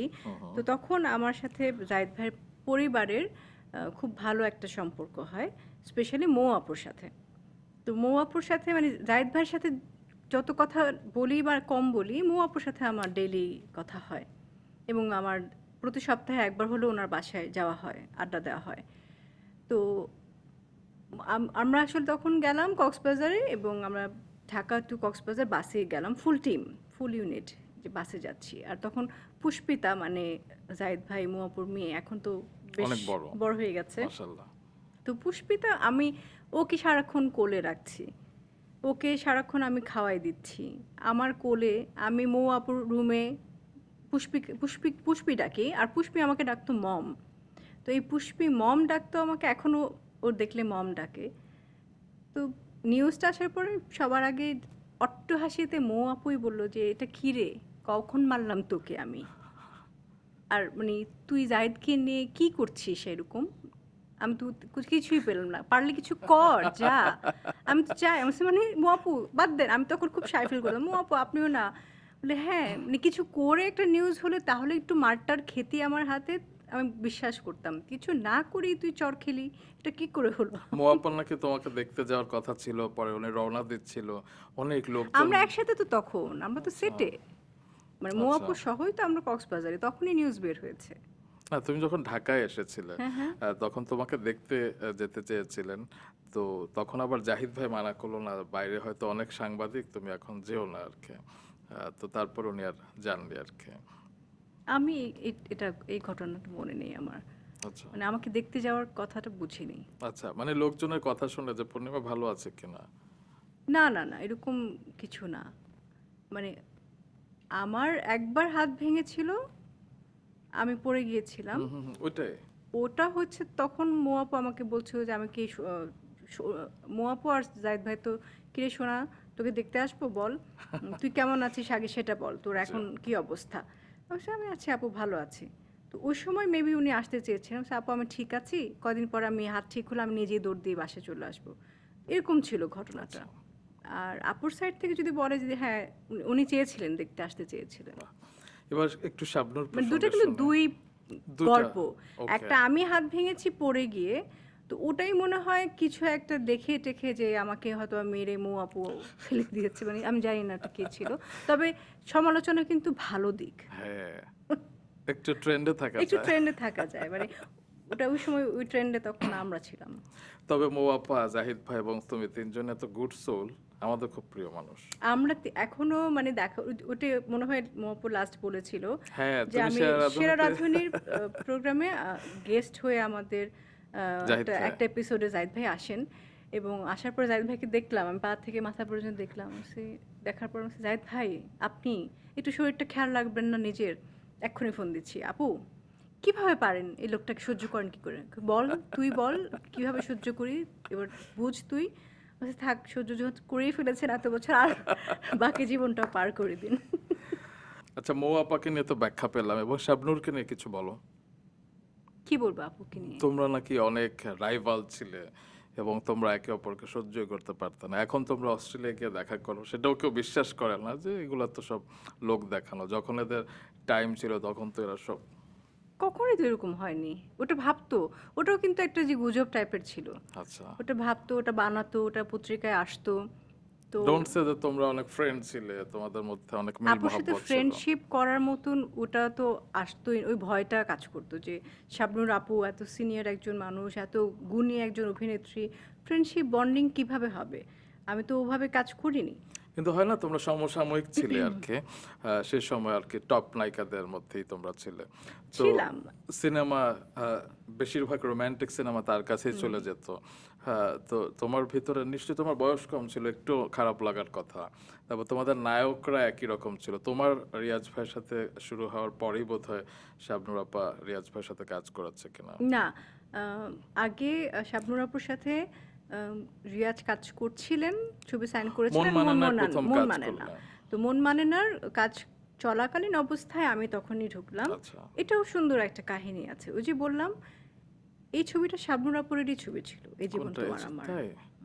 মানে Okay. ওনার ডেট দেয়া ছিল জাকির হোসেন রাজু স্যারকে। আচ্ছা, তো রাজু ভাই আর আমার প্রডিউসার পানু আঙ্কেল, মতিউর রহমান পানু, জি, আব্বাস আঙ্কেল, আব্বাস উদ্দিন, তো ওনারা তখন আচ্ছা না যে স্টারদের ডেট কিন্তু আগে আগে অনেকে নিয়ে নিয়ে রাখে, নেয়। 6 মাস পর গিয়ে জি। যে ওরকম ডেট নেওয়া ছিল। তো সামহাও মনে হয় আপু অন্য কোনো ভালো ছবির সাথে ইয়ে করে ডেটটা মনে হয় আরেকজনকে দিয়ে দিয়েছে, বা তাদেরকে একটু বলেছে আর একটু পেছাতে। এখন ওনাদের তখন মনে হয়েছে আমরা পেছাবো না, দরকার হলে আমরা নতুন নায়িকা পয়দা করবো, এরকম টাইপের কিছু একটা। তো রাগ থেকে। মেবি রাগ থেকে তো ওই শাবনূর আপুর ওই ডেটে যেহেতু তাদের সব কিছু সেট করা ছিল, বা তাদেরকে ওই সময় ছবি বানাতে হবে, তখন এই নায়ক রিয়াজ দেখছে যে আচ্ছা ঠিক আছে, তাহলে রিয়াজকেই আমরা নিচ্ছি, সাথে নতুন একটা নায়িকাকে নিই। আচ্ছা, এরকম তোমার ক্ষেত্রে অনেকবারই হয়েছে, এটা এবং আমার আসলে সবার। ওই ছবির মহরতে শাবনূর আপু এসেছিলেন। ওই ছবির হ্যাঁ, আমার ফার্স্ট ছবির মহরতে। সেটা কিভাবে সম্ভব? মানে যে ছবিটি ওনার করার কথা ছিল, সেই ছবিটি অন্য আরেকজন করছে, সেখানে আবার শাবনূর মহল। সেটা তো আপু জানেই, যেটা সামহাও চলে গেছে, কারণ ডেটটা তো উনি অন্য জায়গায় দিয়ে দিয়েছে। তো ওই সেম ডেটে তো আমি কাজ করছি এখন। এই বিষয়গুলো কিন্তু অত আসেনি সব প্রকাশ্যে, মানে খারাপ বিষয়গুলোই আসে আর না, কি। আপু সেট এফডিসিতে তখন তোমার কর্নারের কর্নারে শুটিং, এক Right. একটা কর্নারে কর্নারে শুটিং হচ্ছে, ফ্লোর তো বাদ দিলামই, এক একটা জায়গায় শুটিং, মানে ভরপুর শুটিং হচ্ছে। আর একদম। মহরতটা হতো তখন বিশাল বড় করে একটা তোমার ঝর্ণা স্পটে হোক, বা যে স্পটগুলো বলি জহিরাহান কালাল্লাবের হ্যাঁ হ্যাঁ, মানে কিংবা। যারা এফডিসি ভেতরে যায়, যারা চিনবে, তো অনেক বিশাল বড় করে মহরত হলো। আপু শুটিং করছিলেন, এই মন মানে না ছবি মনে হয় কাজ করছিলেন। তো তখন বললো যে আচ্ছা আমি যাই, গিয়ে হাই হ্যালো করে আসি। আর আসলেন, উনি এসে দেখে গেল, তো বাহ। উনি ব্লেসিংস দিয়ে গেল যে সুন্দর কাজ করো। আচ্ছা, শাকিব খান অপু বিশ্বাসের যে প্রথম ছবি কোটি টাকার কাবিন, সেটা কি তোমার করার কথা ছিল? সেটা আমার করার কথা ছিল, সেটা তুমি করোনি কেন? কারণ ছবি একটা না, ছবি শুধু কোটি টাকার কাবিন না, ছবি ছিল 3-4টা। আচ্ছা, তো একসাথে 3-4টা ছবির জন্য আমাকে চাচ্চু দাদিমা। পরপর যারা যেই সিরিয়ালে ওরা কাজ করেছে, অনেকগুলো ছবি একসাথে সাইন করবে, এবং প্রায় কয়েকটা মাসের জন্য টানা একটার পরে একটা শুরু করবে, একটার পর একটা শুরু করবে, এরকম ছিল। তো আমি এখানেই একদম ব্লক হতে চাচ্ছিলাম না, কারণ তখন আচ্ছা। আবার আমার সাথে রিয়াজের কয়েকটা ছবির ডেট মাঝে মাঝে দেয়া ছিল। হুম হুম। তা আমি তখন বলেছি যে আপনি আমাকে যেভাবে চাচ্ছেন ওখান থেকে 5 দিন কিন্তু আমি আবার পারবো না। তো ইফাই মানিক ভাই বললেন না, আমার তো টানা লাগবে, কারণ আমরা থেকে আউটডোর থেকে কাজ একটা শেষ করব দেন আরেকটা স্টার্ট করব এভাবে করে আমার মনে হয় না আমি পারবো। আচ্ছা, তো এই কারণে হচ্ছে ওই একটানা 4টা ছবিতে আমার ঢোকা হয়নি। আমি শুনেছি যে দেবদাসের জন্য তোমাকে কনসিডার করা হয়েছিল। না, দেবদাসের জন্য বলেনি। দেবদাসের জন্য চাষি আঙ্কেল একবার বলেছিল, কিন্তু আমি বলেছি চন্দ্রমুখী পার্বতী হলে ঠিক আছে, চন্দ্রমুখীর জন্য হলে কিন্তু করব না। তখন তো চাষি আঙ্কেল আঙ্কেল বলি, কিন্তু সামহাও সে আমার বেস্টই ছিল। আচ্ছা, বাহ। মানে একজন চাষি নজরুল ইসলাম, তাকে আমি বেস্টি বলতে পারছি। তো তার সাথে সেই রকমের সে আমার মানে বটগাছের মতন একজন ছায়ার মতন লেগেছিল, তার সাথে এতগুলো টানা কাজ করেছি। তো উনি বলেছিল তুই কি করবি, আর তোর আমি চাই তোকে পারোতে, কিন্তু এখানে তোর অফারটা চন্দ্রমুখীতে যদি হয় তুই কি করবি। আমি বললাম আপনি বলেন, আমাকে কি যাবে, আমার করাটা ঠিক হবে। বিষয়টা কি এরকম যে শাকিব খান চেয়েছিলেন যে অপবিশ্বাস আমি এটা পার্বতী জানি করবে? না, এটার পিছনের গল্প আমি জানি না। আমি আমার সাথে চাষি আঙ্কেলের যে কনভারসেশনটা হয়েছে সেটা আমি বলছি। তা আমি বলছি না, যদি করি কখনো পারও করবো, পার্বতী করবো আর কি। আমি পারো বলছি দেবদাস উনি সঞ্জয় লীলা ভান্সারের পারো, আসলে পার্বতী চরিত্রটি করব। বল ঠিক আছে তাহলে বাদ দে, দেখি। আচ্ছা আচ্ছা ঠিক আছে। আর রানী কুঠির বাকি ইতিহাস? ওটা ইতিহাস একটা ওটাও একটা ইতিহাস, মানে ওটাও আমার করার কথা ছিল। আম, ওটাতে হচ্ছে সব কিছু আমি সেম সাইন করেছি। আমার ইয়েতে সামিয়া আপু ডিরেক্টর ছিলেন, সামিয়া জামান। সামিয়া জামান। তো উনি তখন সাইন আপ করার পরে ড্রেস সব কিছু কস্টিউম আমার মাপে হয়ে যাওয়ার পর আমার একটা ঝামেলার কারণে যে এতদিন আউটডোরটা আবার অনেক দূরে ছিল, এতদিন আউটডোরে গিয়ে আমি মনে হয় না পারবো, টিকতে পারবো, আমার কাছে মনে হয়েছে কোনো একটা ঝামেলার কারণে। তো আমি বলেছি আপু আমি এতদিন পারবো না থাকতে। এরকম তোমার তালিকা আর কি কি ছবি আছে? অনেক আছে, যেমন? যেমন এই যে রানী কুঠির পরে তো গানটাই হিট হয়ে গেল, পপের গানটা, ছবিটাও খুব দারুণ হলো। তখন ছবিটা যখন রিলিজ হলো তখন আফসোস করেছে। আচ্ছা আর কোন কোন সিনেমা বলো না?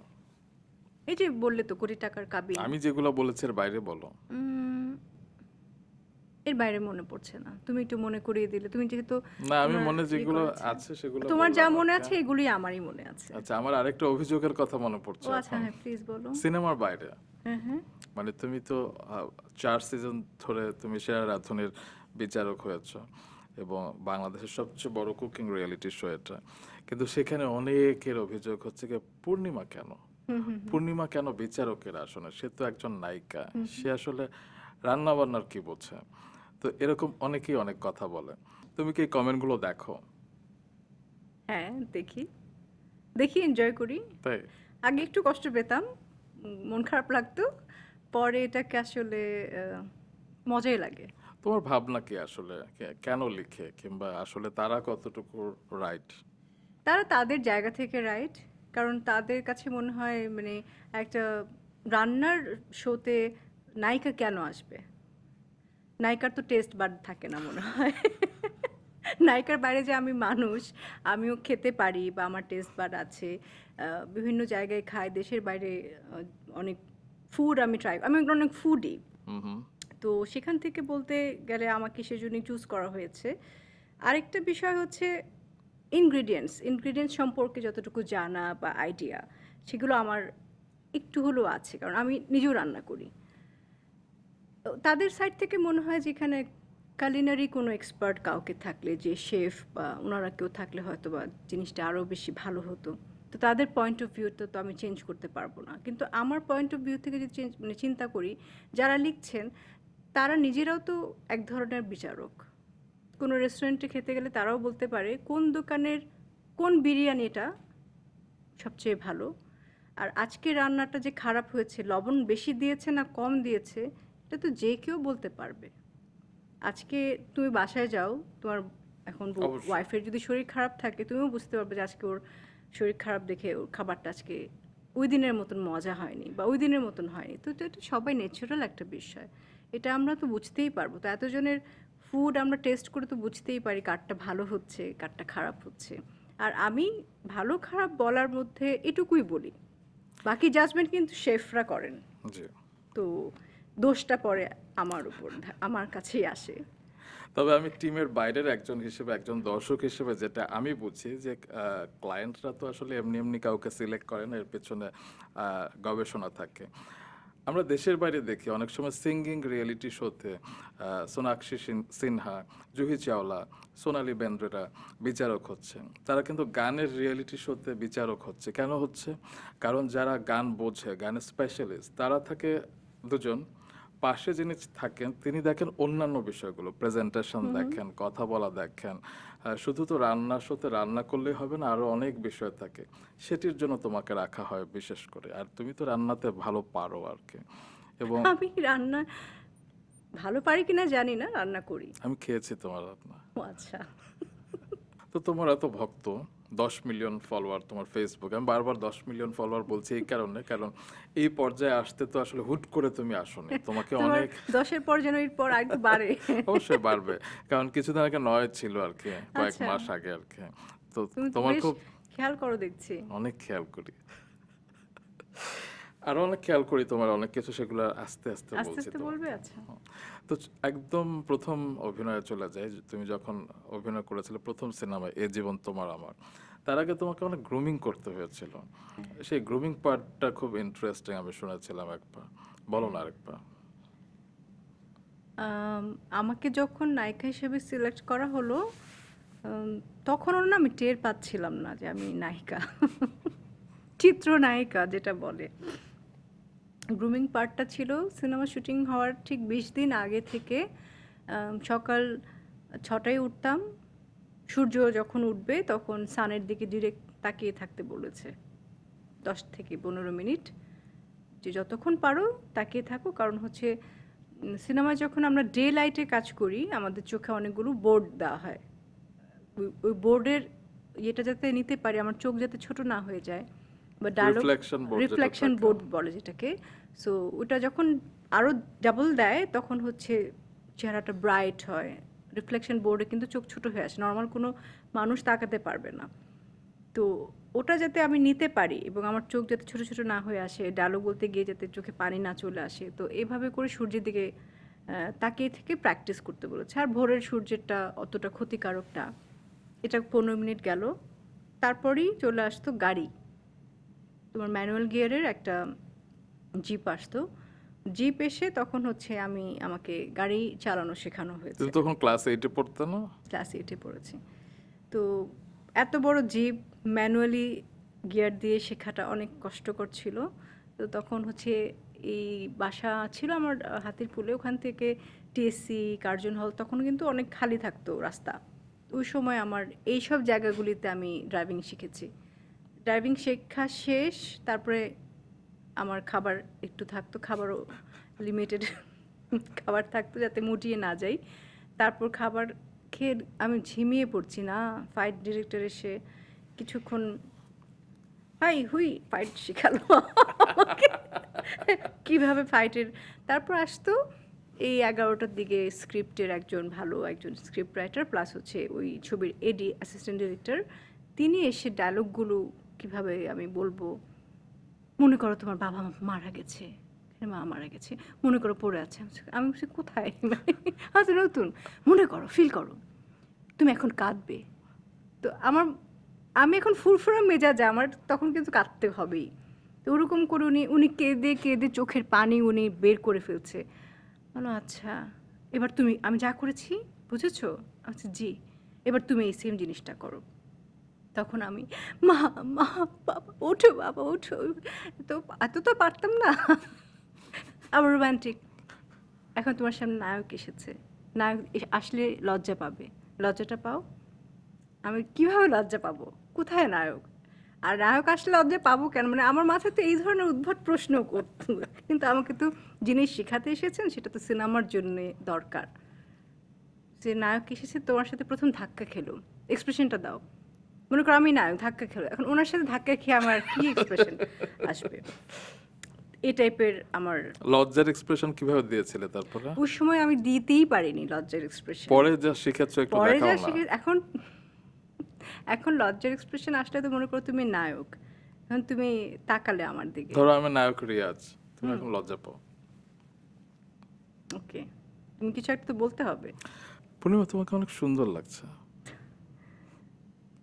Thanks. এত লজ্জা পাচ্ছ কেন তুমি?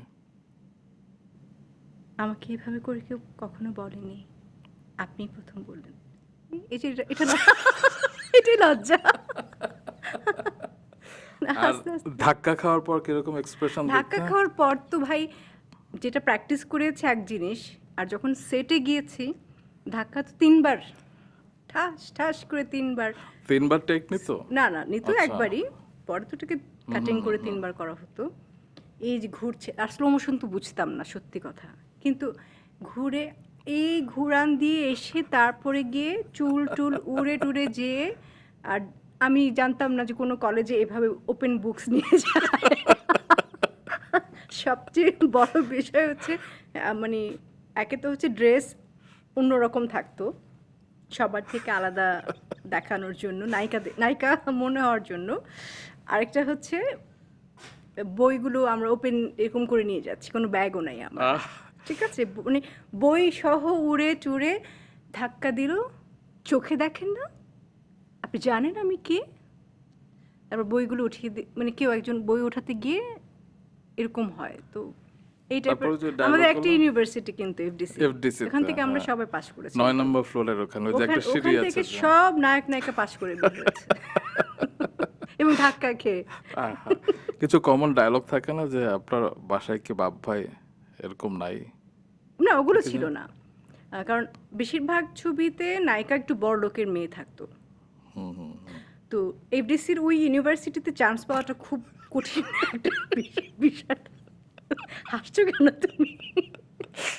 আমি তো সত্যি সত্যি ঘটনা বলছি, সত্যি ঘটনা অবলম্বনে। আচ্ছা, তারপরে? তো এফডিসির ওই ইউনিভার্সিটিতে পাশ মানে নর্মাল গরিব ছেলেরা যেরকম থাকে যে ও ভর্তি হয়েছে এখানে, আর আমি গাড়ি থেকে প্রথমে পাটা বের করে স্লো মোশনে হেঁটে হেঁটে যাচ্ছি, তারপর এক গরিবের ছেলের সাথে ধাক্কা খাচ্ছি, ওটাই যে নায়ক। চোখে দেখো, আর আমি তো সানগ্লাস পরা, তো চোখে দেখো না, তখন আবার হিরোরও ডালো থাকে, ম্যাডাম সানগ্লাস তো আপনি পরে আছেন, চোখে আপনারও দেখা উচিত ছিল, হাউ ডিয়ার ইউ, তোমার সাহস হলো কি করে, বাংলা এবং ইংলিশ দুটোই বলতে হয়। পুরো কমেডি। হ্যাঁ, do you know who I am, তুমি জানো আমি কে, মানে so, আমি ইংলিশ বলছি Translate. অ্যান্ড ট্রান্সলেটও করছি সামহাউ। সো আপনি যেই হন না, নায়কের কথা আপনি যেই হন না কেন, আপনি ধনির দুলালি কোনো বড় লোকের দেমাগি মেয়ে হবেন, এরকম টাইপের কিছু থাকতো। ইউ শাট আপ, চুপ, একদম চুপ, মুখস্থ হয়ে গেছে। সো আমার কাছে মজা লাগতো যে আমি কোনো হয়তো বা বড় এমপির মেয়ে বা মন্ত্রীর মেয়ে বা কোনো একটা বড় গ্রুপে ডনের কোনো বোন বোন। হই, এরকম ক্যারেক্টারগুলো থাকতো, আর মজাই লাগতো। যদি থাকে না যে নায়িকারা না বলে চিৎকার দিত, তো তোমাকে নিশ্চয়ই এরকম অনেক কিছু করতে হ্যাঁ হ্যাঁ, না হয়েছে। তো কমন, না থাকবেই। কত জোরে তুমি না বলতে পারো দেখি না। এখন কি তুমি আমার না শুনতে চাচ্ছ কেন? তা না, না রুম্মন রশিদের এখানে বিহাইন্ড দ্য ফেম আর কে না, এ হতে পারে না, তো এই না বলতে হবে আমাকে। কারণ এটার পেছনে একটা ব্যাকগ্রাউন্ড মিউজিক যেত আর কি, হ্যাঁ অবশ্যই, সেগুলোর সাথেও নিশ্চয়ই তুমি পরিচিত। নাগুলো শিখেছি তো সব বড় বড় নায়িকাদেরকে দেখে, যে এই নাটা কি করে বলতে হবে। ও, এটারও কিছু টেকনিক আছে? হ্যাঁ, এক এক সময় এক এক নায়ের এক একটা ডেফিনেশন তো আছে। বাহ, তো তুমি অনেক লাকি একজন নায়িকা। আমি খেয়াল করেছি যে আমাদের নায়করাজ রাজ্জাকের পরিচালনায় তুমি অভিনয় করেছো। তুমি আমাদের সুভাষ দত্তের, যার হাত ধরে নায়িকা কবরীর অভিষেক হয়েছিল, তার সাথে অভিনয় করেছো। তুমি দিলীপ বিশ্বাসের সাথে অভিনয় করেছো। তুমি চাষী নজরুল ইসলামের সাথে অভিনয় করেছো, যারা হয়তো এখন এই প্রজন্মের অভিনয় শিল্পীরা চাইলেও পারবে না এতজনের সাথে অভিনয় করতে। এবং যখন নায়করা তাদের কোনো পরিচালনায় পরিচালনা। তাদের পরিচালনায় কাজ করার এবং- সুযোগ পেয়েছি। এবং নায়ক উজ্জ্বলের পরিচালনায় অভিনয় করেছে। এবং তারা যখন অনেকে আবার প্রডিউস করেছে, নায়ক রাজা রাজ্জাক হোক, উজ্জ্বল হোক, সোহেল রানা হোক, এরকম আরো অনেকে, মান্না ভাই হোক, তুমি তাদের ছবিতে অভিনয় করেছো। অনেক লাকি মনে হয় না? আমি অলওয়েজ বলি যে আমি সবচাইতে লাকি আর্টিস্ট। আমি আমার ফার্স্ট ছবিতে বলেছি যে আমি গোলাম মোস্তফা আঙ্কেলকে পেয়েছি। তারপর থেকে যাত্রা শুরু হলো, কোনো শিল্পী বাদ নেই যার সাথে সহশিল্পী হিসেবে আমি কাজ করিনি। আমি যাদেরকে আমার পাশে নায়ক হিসেবে চেয়েছি যে একবার হলো আমি নায়িকা হতে চাই, সেটা টেলিভিশন হোক, সিনেমা হোক, তো মোটামুটি সবার সাথে আমার কাজ করা হয়েছে। ইনফ্যাক্ট তুমি রাইসুল ইসলাম আসাদের রাইসুল ইসলাম আসাদ ভাই দিয়ে শুরু, ওটাই সুভাষ দত্তের একটা নাটক ছিল। নাটক, তারপর আমি হুমায়ুন ফরিদি ভাইয়ের সাথে নায়িকা হিসেবে কাজ করার ইচ্ছে ছিল, একটা নাটকে সেই সুযোগ পেয়েছি, কাজ করেছি। আবার আফজাল হোসেনের সাথে আফজাল করেছো। হোসেন ভাইয়ের সাথেও কাজ করেছি।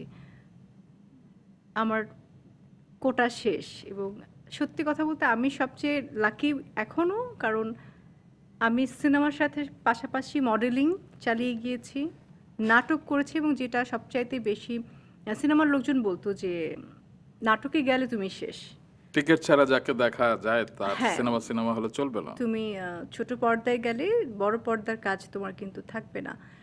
আমি বলছি, ঠিক আছে, না থাকলে না থাকবে, আমি এখানে কাজ করব। ছোট পর্দা বড় পর্দা বলে কিছু না, আমি কাজ করতে চাই। তো সেটাও চালিয়ে গিয়েছি।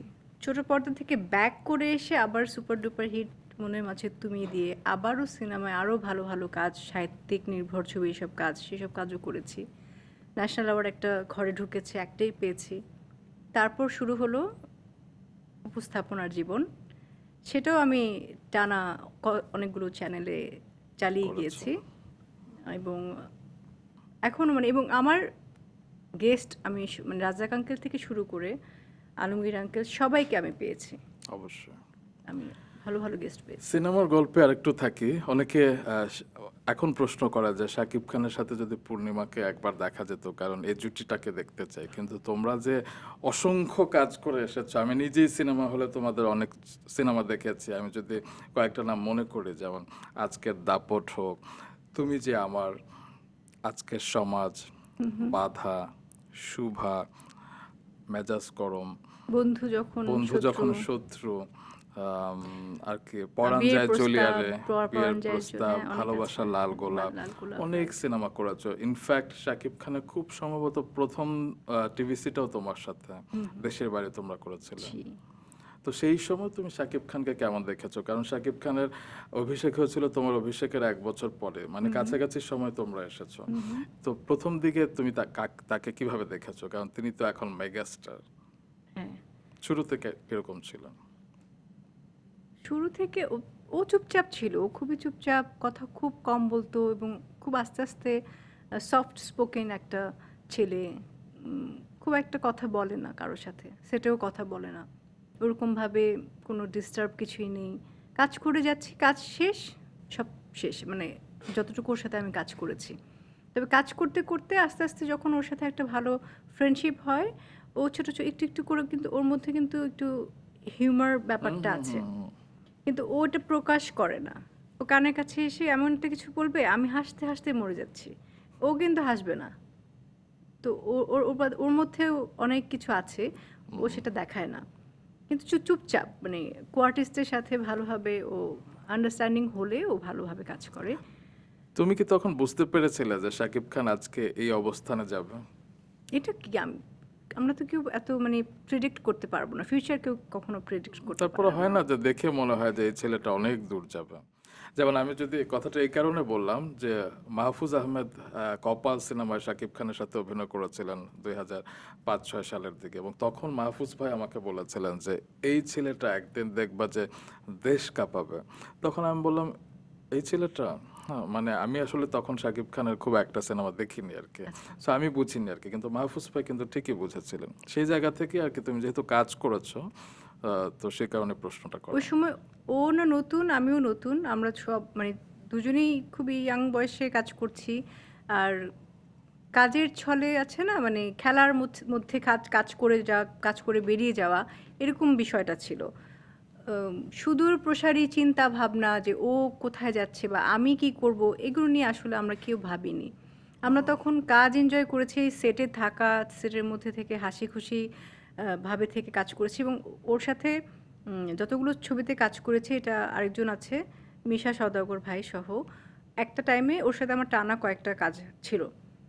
তো তখন আমরা যখন কাজ করতাম আমাদের এক একজনের ইয়েতে আসতো যে আজকে শাকিব খান পুরো ইউনিটকে খাওয়াবে। আচ্ছা। একবার ও খাইয়েছে। তারপরে আমার কাছে আসতো, এবার পূর্ণিমা একবেলা ফুল ইউনিটকে খাওয়াবে। এরপর আমার সাইডে আমারটা খাওয়ানো হয়ে যেত। এরপর আরেকদিন মিশা ভাই ফুল ইউনিটকে খাওয়াবে। এই আমরা এই কজন থাকলে আরও কিছু আর্টিস্ট ছিলেন। তো তখন আমরা কিন্তু এভাবে করে কাজ করেছি, মজা করে ফান করে কাজ করেছি, কাজগুলো করে বেরিয়ে গেছি। মানে ফিউচারে কি হতে যাচ্ছে, কে কি হবে, এত কিছু নিয়ে ভাবার সময় ছিল না।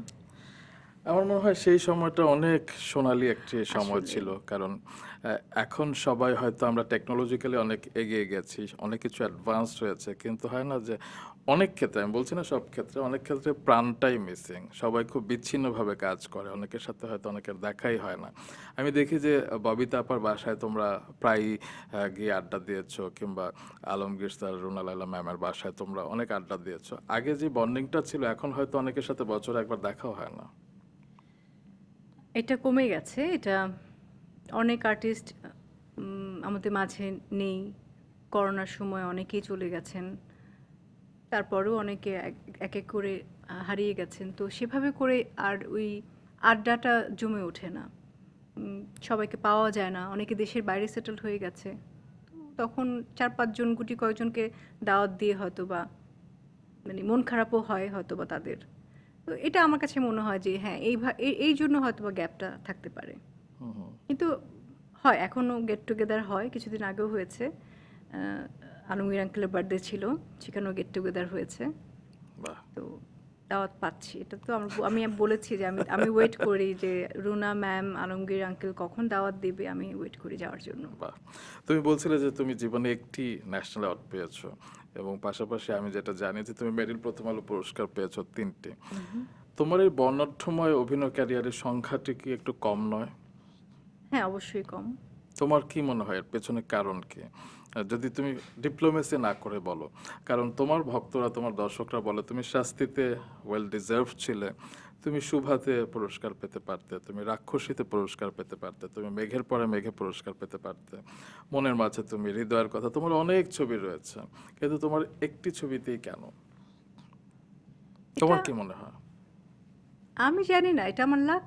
এটা হয়তো বা আমার আহ, কিছু আছে, আমার খামখেয়ালিপনা ছিল। আমি অতটা সিরিয়াসলি সিনেমা করতে চাইতাম না। আমার আমার নিজের অলসতার কারণে আমি কমফোর্ট জোন খুঁজে পেতাম না, ভালো লাগতো না। এটা আমার মধ্যে একটা এই জিনিসটা কাজ করতো। আমি আমার সম্পূর্ণ দোষ যদি বলে আমার দেব, আমার নিজের দোষে আমি অনেক ভালো ছবিগুলো ফিরিয়ে দিয়েছি, সাইন করেও ফিরিয়ে দিয়েছি। তো এটা আমার দোষ। আর যখন যেই মুহূর্তে আসলে জোশ এসেছে যে কাজ করব, কাজ করতে চাই, ওই মুহূর্তে কোনো কাজের অফার আসেনি। আমার সাথে এটা সব সময় ঘটেছে। আমি দেখা গেল যে 2-3 মাস গ্যাপ পড়লো, আমি খেয়ে দিয়ে মোটা হয়ে ফুলে ফেঁপে একদম মোটা হয়ে আছি।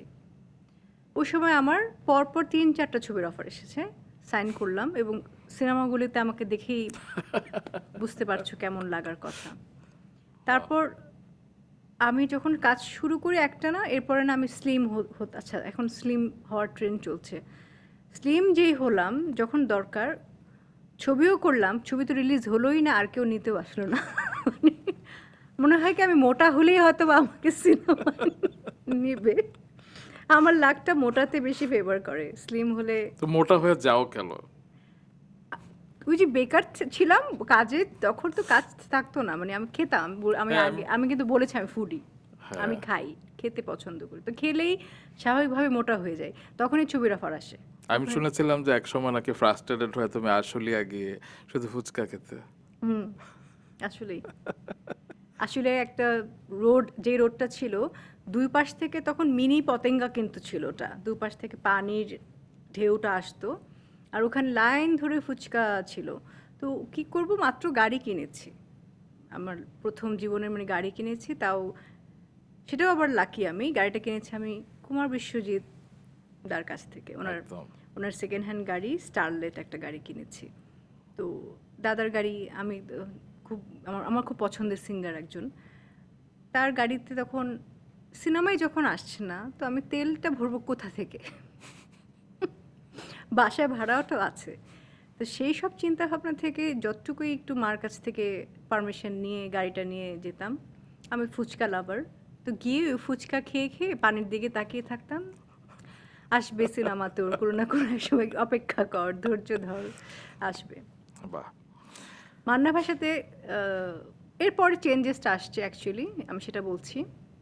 কারণ রিয়াজের সাথে ফার্স্ট ছবি করার পর সেকেন্ড ছবি ছিল রুবেল ভাইয়ের সাথে। যোদ্ধা। না, শিয়ানা পাগল। আচ্ছা, এই যে হ্যাঁ, রানার শিয়ানা পাগল। তো মান্না ভাইয়ের সাথে যখন ছবির অফার এসেছে, তো আহ, আমার মা ওই যে ডিসিশন নিয়েছে, না না না, মান্নার সাথে মানাবে না, ও তো এখনও ছোট, মানাবে না। তো ওই যে বললাম যে এফডিসিতে একসাথে শুটিংয়ে আছি, তো আমি শুটিং করছি, ওখানে রুবেল ভাই আছে। তো উনি অন্য ছবির সেট থেকে হেঁটে হেঁটে এসে রুবেল ভাইয়ের কাছে দেখা করতে আসে, কি রে রুবেল দোস্ত, কি অবস্থা? তো দোস্ত দোস্ত মিলে কথা বলে। তা আমি পাশের চেয়ারে বসে আমি সুন্দর করে সালাম দিলাম, আসসালামু আলাইকুম। জি ওয়ালাইকুম সালাম। নতুন না, পূর্ণিমা না? বলছি জি আমি পূর্ণিমা। ও দোস্ত, তুই কি আমার চেয়ে ছোট না বড় রে? রুবেল ভাইকে জিজ্ঞেস করছে। রুবেল বলছে কেন? না, ইদানিং অনেক নায়িকা বলে যে বয়স্কদের সাথে নাকি কাজ করবে না, বুড়া। তো তুই বুড়া না আমি বুড়া? আমি না বুঝতে পেরেছি ঘটনাটা। তা বলছে, আচ্ছা মান্না ভাই তো মাইন্ডে একদম নিয়ে নিয়েছে বিষয়টা। তারপরে আমাকে এটা ইয়ে করে দিয়েছিল আমাদের অনেক ফেমাস কোরিওগ্রাফার মাসুম বাবুল ভাই। আচ্ছা। তো উনি আমাকে অনেক স্নেহ করতেন এবং আমার ফার্স্ট ছবির সবগুলো গানের কোরিওগ্রাফার মাসুম বাবুল ভাই। উনি বেঁচে নেই, ওনাকে আল্লাহ জান্নাতবাসী করুক। উনি আমাকে বলেছে, করতে চাও কাজ, মান্নাকে আমি ম্যানেজ করছি, এখন কি রাজি হবি? হয়েছিস তুই ঠিক আমার মাইন্ডসেট করছিস? তখন ওই যে ফুচকা খেতে খেতে, না আমাকে আমার একটু ক্যারিয়ারের মোড়টা ঘোরাতে হবে, আমাকে কাজ করতে হবে, সিনেমা মানে হাতে সিনেমা থাকতে হবে। তখন আমি বললাম হ্যাঁ আমি কাজ করব।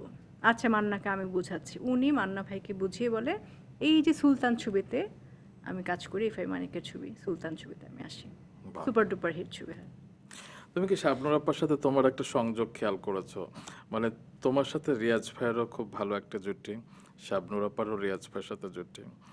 তুমি মান্না ভাইয়ের সাথে কাজ করলে, তারপর শাবনূর আপাও আবার মান্না ভাইয়ের সাথে কাজ করলো। শাবনূর ফেরদৌসও একটা সময় অনেক ছবি করেছে। পূর্ণিমা ফেরদৌস জুটিকে তো আমরা খুবই পছন্দ করি। এবং তোমরা দুজন একসাথে সিনেমা করলে, রিয়াজ ভাইয়ের সাথে নিঃশ্বাসে তুমি বিশ্বাসে তুমি, আবার মান্না ভাইয়ের সাথে তোমরা করলে স্বামী স্ত্রীর যুদ্ধ। তোমরা দুজনই একবার করে ন্যাশনাল অ্যাওয়ার্ড পেয়েছো। শাবনূর আপা একবারই পেয়েছে, তুমি একবারই পেয়েছো। হ্যাঁ, মানে আমার একবার পাওয়াটা ঠিক আছে, শাবনূর আপুর একবার পাওয়াটা কিন্তু ঠিক নাই।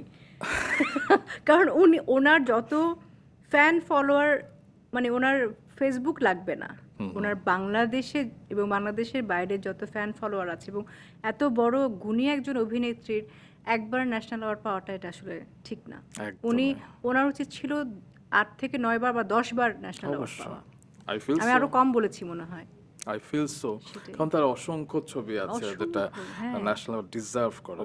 সেটা হয়তো আমাদের ব্যর্থতা যে আমাদের ইতিহাসে লেখা থাকবে যে শাবনূর মাত্র একবার ন্যাশনাল। আমি এটা মানে তোমার কাছ থেকে এখন শুনে আমি নিজেই আসলে চিন্তা করছি যে উনিও একবার আমিও একবার, এটা কি করে সম্ভব? আচ্ছা, তোমার যে অস্ট্রেলিয়া দেখা হলো তার সাথে কি কি কথা হচ্ছে বলো না, আমরা একটু তার কথা শুনতে চাই, কারণ আমরা শাবনূরকে মিস করি। মানে আমি কি ওনার প্রতিনিধি হয়ে এখানে এসে আজকে পডকাস্টটা করছি? যেগুলো বলার আমি মতো বুঝতে পারছি না। মানে ওনার কমতিটা কি তুমি আমাকে দিয়ে পূরণ করতে চাচ্ছো? না না, একটু যদি শাবনূরের ছোঁয়া পাই, কারণ দুজন তো সমসাময়িক আর কি। শাবনূর আপু বাংলাদেশে আসলে তুমি তাকে নিয়ে পডকাস্ট করো, তারপর তার কাছ থেকে শুনো। তুমি একটু বলো তুমি না, আমাকে তোমাকে আমার কাছ যেহেতু থেকে পেয়েছি। শাবনূর আপুর কাহিনী সবকিছু কেন শুনতে চাচ্ছো? আচ্ছা তুমি বলবে না, আমাকে আমার কিছু নেই আমার সাথে তোমাকে নিয়ে তো বলেছি, আরো বলবো, বলো না একটু। আচ্ছা ঠিক আছে, যেহেতু ওটা আমার একটা বিশাল বড় একটা লাইভ আমি করেছি, মানে বিশাল বড় লাইভ বলতে আমি লাইভে যাই না নর্মালি, ফেসবুক পেজ থেকে। অস্ট্রেলিয়ায় গেছি, যাওয়ার পর আপুই খুঁজছিল আমাকে। উনি আমাকে ইনস্টাগ্রামে নক করেছে, তারপর উনি আমার মানে অরিজিনাল আইডিয়াটা মেবি জানতো না, অন্যান্য আইডিয়াতে উনি নক করেছে, পূর্ণিমা তুমি কি এসছো বা কিছু দেখা করতে চাই, আমি শাবনূর এরকম করে। তারপর আমাদের না একটা মিউচুয়াল ফ্রেন্ড ওখানে ছিলেন, তো উনি বলছে যে এই তোমাকে তো খুঁজতেছে শাবনূর। আমিও তো ওনাকে খুঁজে পাচ্ছি না, নাম্বার নাই। তো বলে আমার কাছে নাম্বার আছে, আমি কনফারেন্স করাই দিই। তো উনি কনফারেন্স করিয়ে দিল, বলল তুমি কই আছো পূর্ণি, তুমি কোথায় আছো, দেখা করব, আমি তার আসবো। মতো করে বলো না। না যেটাই হোক, তো আমি বলছি, আপু আমি এখানে আছি, আপনি চাইলে আমিও আসতে পারি। না আমি, তোমার আসতে হবে না, আমি আসবো। তো তুই থাক, তোর আসতে হবে না, তোর আসতে হবে না, আমি আসবো। তুই কি খাবি বল, কি খাবি বল। আমি বলছি, আমি কিছুই খাবো না, আপনি কি খাবেন বলেন, আপনি আসেন। আমি কিছু খাবো না, আমি আসছি, আমি কিন্তু এই তারিখে এই সময় আসবো। তো উনি আমরা যেখানে ছিলাম ওই বাসায় উনি আসেন। আসার পরে তো ওই যে মনে হচ্ছে অনেকদিন বিচ্ছেড়ে যাওয়া বান্ধবী, দুই বান্ধবী ওরকম বান্ধবীর মতন জড়িয়ে ধরে টোরে কোলাগুলি করে, তারপর অনেক কথা, অনেক আড্ডা। ওই ফাঁকে মনে হলো আমি একটু লাইভে যাই। আমাদেরকে নিয়ে যে ছিল যে মিথ একটা ছিল, হ্যাঁ। দাও কুমড়োর সম্পর্ক নাকি, আমি বললাম এটা একটু মানুষদেরকে ভাঙে। ভাঙাই। তখন আমাদের তো কথোপকথন থাকে, সেই লাইফটা অনেকেই দেখেছে। আর যারা যারা আছে, কিছু দুষ্টু সাংবাদিকরা আছে, ওরা হাসছে, তোমাদের দাও কুমড়ো সম্পর্ক ছিল না। আমি বলছি, দেখো সিনেমায় কাজ করতে গিয়ে ওই সময় একটা বিষয় ছিল, আর এখন আপু নিজেই এত আন্তরিক হয়ে মানে আমি না, যেই শিল্পী যাক, রাইট। আপু খুঁজে বের করে কিন্তু সবার সাথে দেখা করে। বাহ। এবং লাস্ট উনি বাংলাদেশে আসার পরে উনি ওনার বাসায় দাওয়াত দিয়েছিল, আমি গিয়েছিলাম। যে উনি এই পূর্ণি চলে আসিস বাসায়, উনি মানুষকে খাওয়াতে আড্ডা দিতে খুব পছন্দ করে। আচ্ছা, এবার তুমি বলো যে রিয়াজ পূর্ণিমা জুটি ভেঙে গেল কেন? এর পেছনে কি মান্না ভাইয়ের সাথে তুমি ছবি করছিলে, সেটি কোনো কারণ আছে? না না, আমি তো আগে মান্না পূর্ণিমা জুটি হিট হয়েছে, পরে এসে রিয়াজ পূর্ণিমা জুটি হয়েছে। মানে আমার লাইফের একটু ব্রেকডাউন করতে গেলে ফার্স্ট জুটি হিসাবে যেহেতু আমি আর রিয়াজ আসি স্ক্রিনে, তো ওটা তো ক্লিক করেনি, তো করলো হচ্ছে শাবনূর রিয়াজ। তো শাবনূর রিয়াজের পরে আমি তখন সাকিবের সাথে কাজ করছি, আমিন খানের সাথে কাজ করছি, বাপ্পা ভাইয়ের সাথে কাজ করছি, শাকিল খানের সাথে কাজ করছি। তো এইভাবে করে অনেক জুটির সাথে মিশ্রভাবে কাজ করছি, তো কোনো জুটি আসলে আমাদের তখন ক্লিক করছিল না আমার সাথে। তো শাবনূর আপু হঠাৎ তখন মান্না ভাইয়ের সাথে যখন আমি ক্লিক করলাম, হুট করে উনি ডিসিশন চেঞ্জ করে মান্না ভাইয়ের সাথে ছবি করা শুরু করলো। তখনও কিছু ছবি থেকে আমি আমার করার কথা ছিল, ওই যে এখন মনে পড়েছে, তখন কিছু ছবি আমার করার কথা যেমন? ছিল মান্না ভাইয়ের সাথে, দু একটা ছবি, নামগুলো মনে পড়ছে না। দুই বধূ একসঙ্গে তোমার করার কথা না না, ছিল? ওটা শাবনূর আপু, মৌসুমীর আপু, ওটা উনি ছিলেন। আম, তবে হ্যাঁ, মান্না ভাইয়ের সাথে যেই মানে আমরা সোলো হিরো হিরোইন হিসেবে যেভাবে আমরা ছবি হিট দিয়েছি, উনি আমাকে স্বামী স্ত্রী যুদ্ধে ছোট একটা স্যাক্রিফাইসিং রোল আমাকে দিয়েছিল। আমি খুব আপসেট ছিলাম ওনার উপর। তারপর আমি বলেছি, আপনি এটা কেন করলেন আমার সাথে? আমি আপনার সাথে মেইন নায়িকা হয়ে এতগুলো ছবি জুটি হয়ে কাজ করেছি, হিট ছবি হিট দিয়েছি, আপনি আমাকে এটা শাবনূরকে পেয়ে ভুলে গেলেন। এটা খুব আমার কাছে গায়ে লেগেছিল, শাবনূরকে পেয়ে ভুলে গেলেন। না না বাবা বাবা নইমকে বাবা না না বাবা রাগ করে না, শোনা রাগ করে না, আমি তোমাকে নিয়ে কথা দিলাম।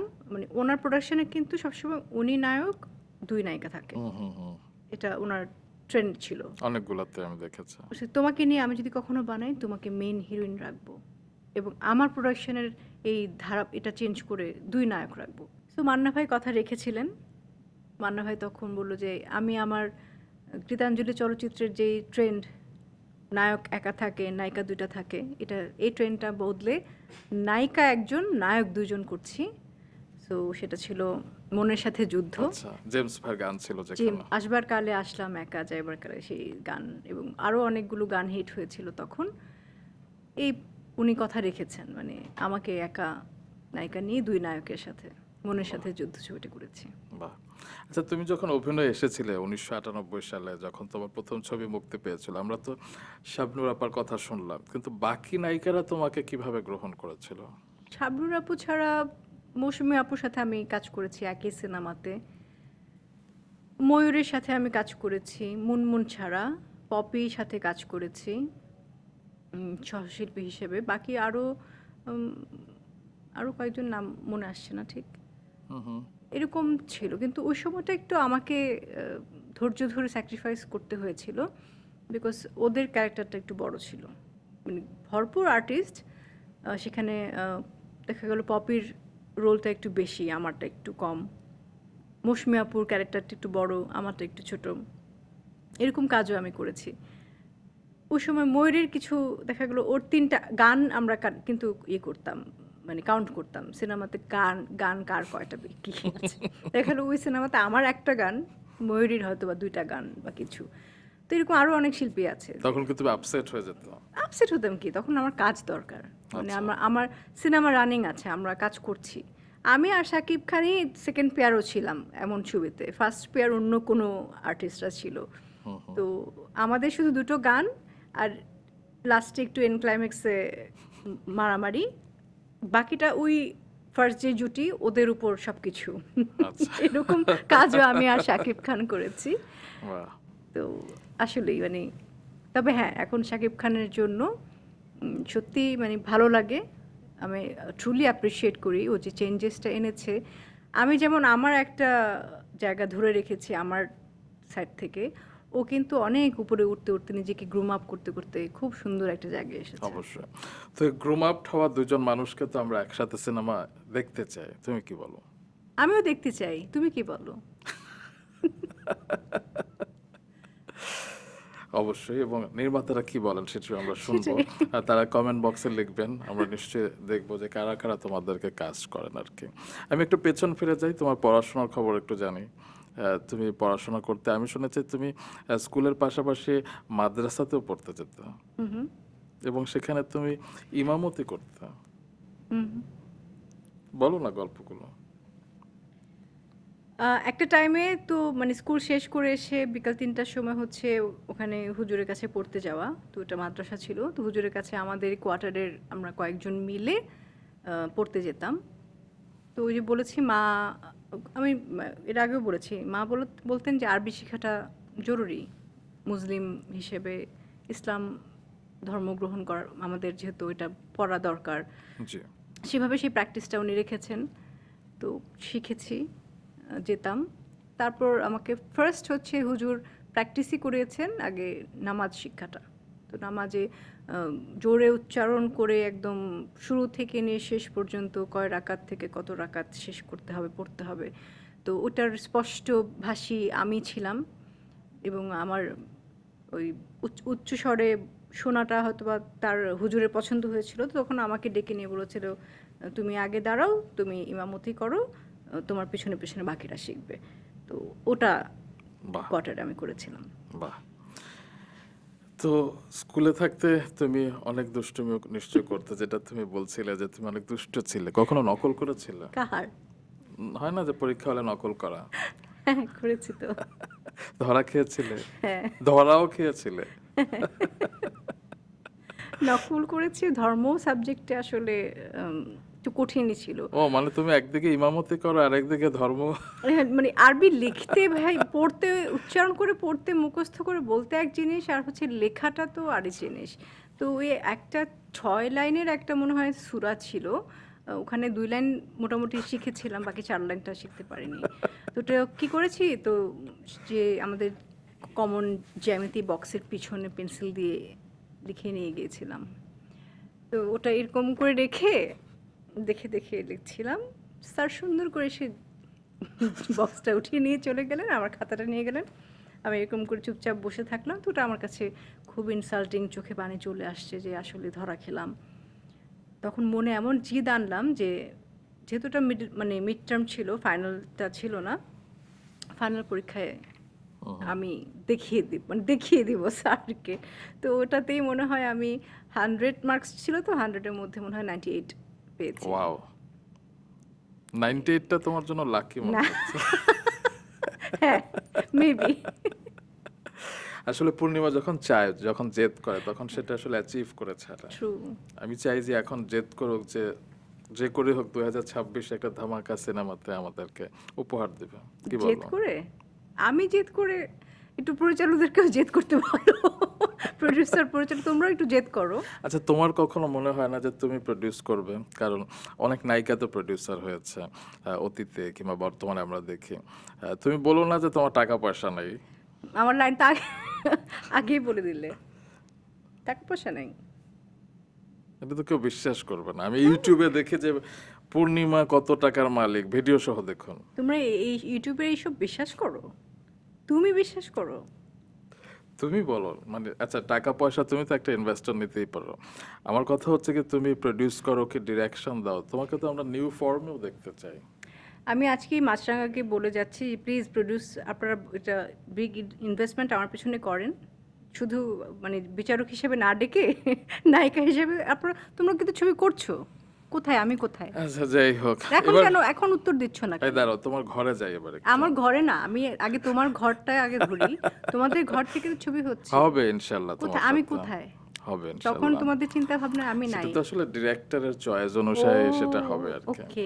তোমার ঘর থেকে কি কোনো প্রডিউস হতে পারে না? কারণ তোমার ঘরেও একজন বিনোদন জগতের সাথে সম্পৃক্ত প্রত্যক্ষ কিংবা পরোক্ষভাবে একজন মানুষ আছেন, আশফাকুর রহমান রবিন। হ্যাঁ হ্যাঁ। এবং তোমরা বিয়ে করেছিলে 2022 সালের 27 মে। সামনে এমন অ্যানিভার্সারি। ভাবে বলছো মানে তুমি কাজী ছিলে।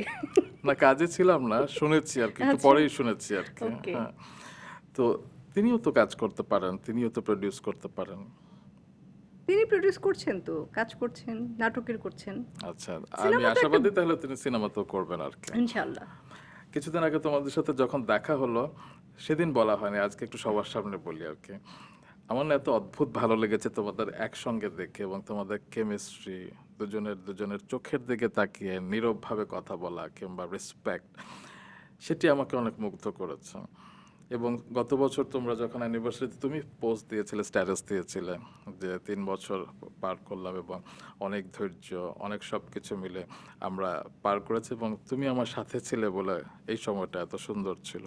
তখন তিনিও পাল্টা উত্তরে সেরকম আল্লাহর কাছে শুকরিয়া জানিয়েছেন।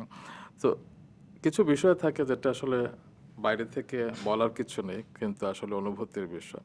তুমি আসলে কতটা লাকি তাকে পেয়ে? আমি তো বলেই দিয়েছি আমি লাকি বেশ। আম, আমার আগে পিছে মানে আত্মীয় স্বজন বলতে খুব একটা বেশি নেই, বা আমার যে একজন গাইড করার জন্য কেউ থাকে, যেহেতু বাবা নেই, ভাই নেই, সব আমরা মেয়ে মানুষ, তো পরিবারে একজন ছেলে মানুষ দরকার হয় গাইড করার জন্য। এই সমাজে, এই জগতে চলতে গেলে সেটা আমি রবিনের মাঝে পেয়েছি, এবং ও আমাকে গাইড করছে অ্যাজ এ গার্ডিয়ান। সে আমার সাথে আছে, ছায়ার মতন লেগে আছে। অ্যাজ এ হাজব্যান্ড সে খুবই ভালো একজন হাজব্যান্ড। সো সেদিক থেকে আমি নিজেকে লাকি মনে করি। সে একটা মজার তথ্য দিয়েছে আমাকে। আবার কি তথ্য দিল? এক একটা তথ্য বলে আমার এক একটা বুকে কাঁপুনি উঠে। একটু কফি খেয়ে নাও। তথ্যটা হচ্ছে গিয়ে তুমি নাকি স্কোয়ার গ্রুপের একদম লয়াল কনজিউমার।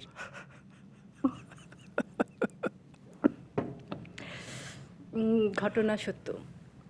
কিছুটা মানে তুমি হলেও- নাকি তাকে ফোর্স করা যায় যে যে যে যেটা মেরিলের এটা ইউজ কিছুটা করো, সত্য, রাধুনের এটা হ্যাঁ। ইউজ করো, রুচির এটা হ্যাঁ। খাও। আমার লাভ হয় না কোনো কিছুই, কিন্তু সত্যি আমি হ্যাঁ একটা লয়াল কনজিউমার যদি বলো, তাদের রাঁধুনি কিছু প্রোডাক্ট ইউজ তো করাই হয়। মাঝখানে খুব শ্যাম্পু ইউজ করতাম মেরিলের, এবং আমি চেয়ে নিতাম, হ্যাঁ, এটা তোমরা নিজেরাই জানো। এটাই, হ্যাঁ আমি ইউজ করি বাহ কিছু কিছু প্রোডাক্ট। বাহ। তো তোমরা কিছুদিন আগে ওমরা গিয়েছিলে, এবং ভাইয়া বলছিল যে তুমি নাকি ওখানেই ওমরা করা শেষে আবার বলছিলে যে নেক্সট ওমরার জন্য প্ল্যান করবার জন্য। তো তুমি নিশ্চয়ই স্পিরিচুয়ালি এবং থাকে না কিছু ডিভাইন বিষয়গুলো তোমাকে নিশ্চয়ই আরও ইদানিং বেশি আকৃষ্ট করছে, তাই না? করছে, আস্তে ধীরে করছে, একটু বেশিই করছে। মানে আমি তখনও আসিনি, মানে ব্যাক আসিনি, তখনই মনে হচ্ছিল ওখানে থেকেই আমি এই রোজাটা ধরার জন্য, রোজার ঈদটা, রোজার মাসে গিয়ে 10 দিন যাতে আমি থাকতে পারি, ওখান থেকে আমি বুকিং দিচ্ছি যে আচ্ছা রুমগুলো কি পাবো কিনা। আমাদের রুম পেতে খুব সমস্যা হয়েছিল। আমি এখন থেকে রুম বুকিং দিই। আমাদের তো শেষ মাত্র, এখন মদিনা ছেড়ে এখনও বাংলাদেশে যাই নাই, তুমি এখনই মানে আবার কি করে 2 মাস পরেই তো রোজা বা 1 মাস পরে তো রোজা। আচ্ছা আমি কেন জানি আমার মন ভরেনি, মানে ওখানে গেলে না মন ভরে না, আবার যেতে ইচ্ছে করে, বারবার যেতে ইচ্ছে করে। বাহ। তো আর সে উমাইজার কথাও একটু শুনি। এই 2 দিন পর তার জন্মদিন, তিনি নাকি তোমার রান্না রেটিং করেন। হ্যাঁ, আরশিয়া উমাইসা রান্নার রেটিং করেন। তিনি সেরা রাঁধুনিতে গিয়েও রান্নার রেটিং করেছে। ও আউটডোরে যখন আমরা থাকতাম, ওর ছুটি থাকলেও থাকতে আসতো এবং ও সবচেয়ে বেশি বলতো যখন ফিউশন রান্নাগুলো হবে ওই সময় মা আমাকে কিন্তু তুমি নিও তোমার ওই এপিসোডগুলোতে। তো ও তো ব্যাকস্টেজে থাকতো, তো আমরা ফুড টেস্ট করেই আমরা পাঠিয়ে দিতাম। তো ব্যাকস্টেজে ও ফুড ট্রাই করছে এবং ও মার্ক করছে কার কোন খাবারটা ভালো লেগেছে বা খারাপ ছিল। বাহ, তো ও আমারটাও সেভাবেই জাজ করে। আর এবারের সারপ্রাইজ হচ্ছে, এবার যেহেতু জন্মদিন ওর 13 এপ্রিল, এই প্রথম ওকে আমি ক্যামেরার সামনে এনেছি, ওর সাথে একটা ছোট্ট কন্টেন্ট করেছি, ওয়াও, ওবিসি করেছি। বাহ। আমরা দেখার অপেক্ষায় থাকলাম এবং তাকে আমি যখন শেষবার দেখেছি আমি না তোমার একটা ছায়া পেয়েছি এবং আমার কেন যেন মনে হচ্ছে ও একদিন বড় হয়ে নায়িকা হয়েও যেতে পারে।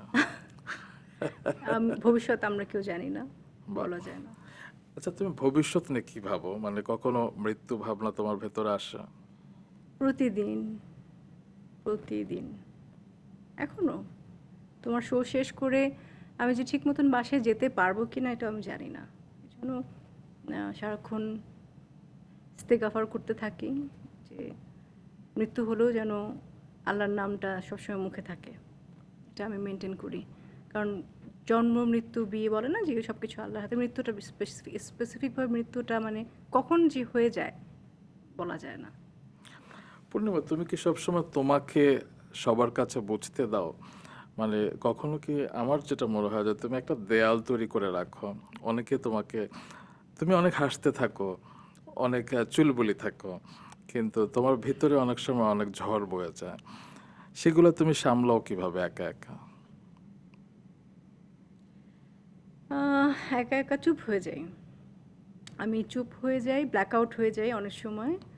ঝড় বইতে থাকে কিন্তু যে আমি নিজের সাথে নিজে অনেক কথা বলি, মনে হচ্ছে যে আমি হয়তো বা সামনের মানুষটাকেই বলছি, কিন্তু না, আমি চুপ হয়ে যাই, একদম অফ থাকি। তখন ডিপ্রেশন চলতে থাকে। ডিপ্রেশন হলে একটা থাকে না যে দেখো যে চারিদিকে অন্ধকার, ডিপ্রেশন চলছে, টানা 2-3 দিন বৃষ্টি হয়, তো ওরকম ঝড় বয়ে যায় টানা 2-3 দিন পরে পরে নিজেকে নিজেই সামলে উঠে সেখান থেকে নিজেকে পার করে নিয়ে আসার চেষ্টা করি। এবারের ঈদের দিন আমি সে একটু ঝড় বৃষ্টির আভাস পেয়েছিলাম, সেই প্রসঙ্গে আমি যাব না। হ্যাঁ, শুধু আমি ফিল করেছি সেদিন কিংবা বিভিন্ন সময়, মানে হয় না যে বাইরে থেকে তোমাকে দেখে যেটা মনে হয় তোমার ভিতরে আসলে সারাক্ষণ কিছু না কিছু চলে, যেই ওয়ার্ল্ডে আসলে কারো প্রবেশ নেই। এবং তোমাকে অনেকে যেটা বলে না যে ভাব, এরকম অনেকে ভাবে, কিন্তু তোমাকে আমি দেখেছি যে যখন কারো সাহায্যের দরকার, সেটা পরিচিত হোক কিংবা অপরিচিত হোক, তুমি সবসময় ঝাঁপিয়ে পড়ো। আমি একটা ইনসিডেন্টের কথা বলতে চাই। একসময় অনেকে বলতো যে নায়ক অপূর্ব, জিওল ফারুক অপূর্বর সাথে তোমার অনেক বিরোধ রয়েছে কিংবা তোমাদের কোনো ঝামেলা হয়েছিল, এরকম কিছু একটা শোনা গিয়েছিল। তো 21 সালে অপূর্ব যখন খুব গুরুতর অসুস্থ হয়ে হসপিটালে ভর্তি হলো, অপূর্বর জন্য প্লাজমার জন্য, ব্লাড ডোনেটের জন্য খোঁজা হচ্ছিল আর কি, চারপাশে সবাই খুঁজছিল, পাচ্ছিল না, ম্যাচ হচ্ছিল না। তখন আমিও খুঁজছিলাম। তখন আমি হঠাৎ করে জানতে পারলাম যে তোমার রক্তের গ্রুপ এবং অপূর্বর রক্তের গ্রুপ একই। এবং তখন আমি তোমাকে নক করায় তুমি 1 সেকেন্ডও সময় নাওনি। তুমি বলেছিলে হ্যাঁ কোথায় আসতে হবে, কখন আসতে হবে। পরে তুমি নিজে এসে আমাকে পিক করে হসপিটালে গিয়েছিলে। আমার না সেদিন তোমাকে বলা হয়নি, থ্যাংক ইউ। Most welcome. আমি এমনই মানুষের আহ, সুখের সময় থাকতে পারি বা না পারি, দুঃখের সময় বা বিপদে যেন আমি থাকতে পারি, আমি সেখানে দৌড়ে যাব, এটাই আমি সাথে করে নিয়ে যাব। এবং সেদিন ফাইনালি তুমি ডোনেট করতে পারোনি, তখন ডক্টররা জানিয়েছিলেন যে যারা মাদার তারা আসলে সেটা করতে পারবেন না। তখন অপূর্ব আপসেট হয়েছিল, কিন্তু অপূর্ব তোমার প্রতি এত গ্রেটফুল হয়েছিল এবং পরবর্তীতে আমাকে বলেছিল আসলে পূর্ণিমা একজনে। থ্যাঙ্কস বলেছে।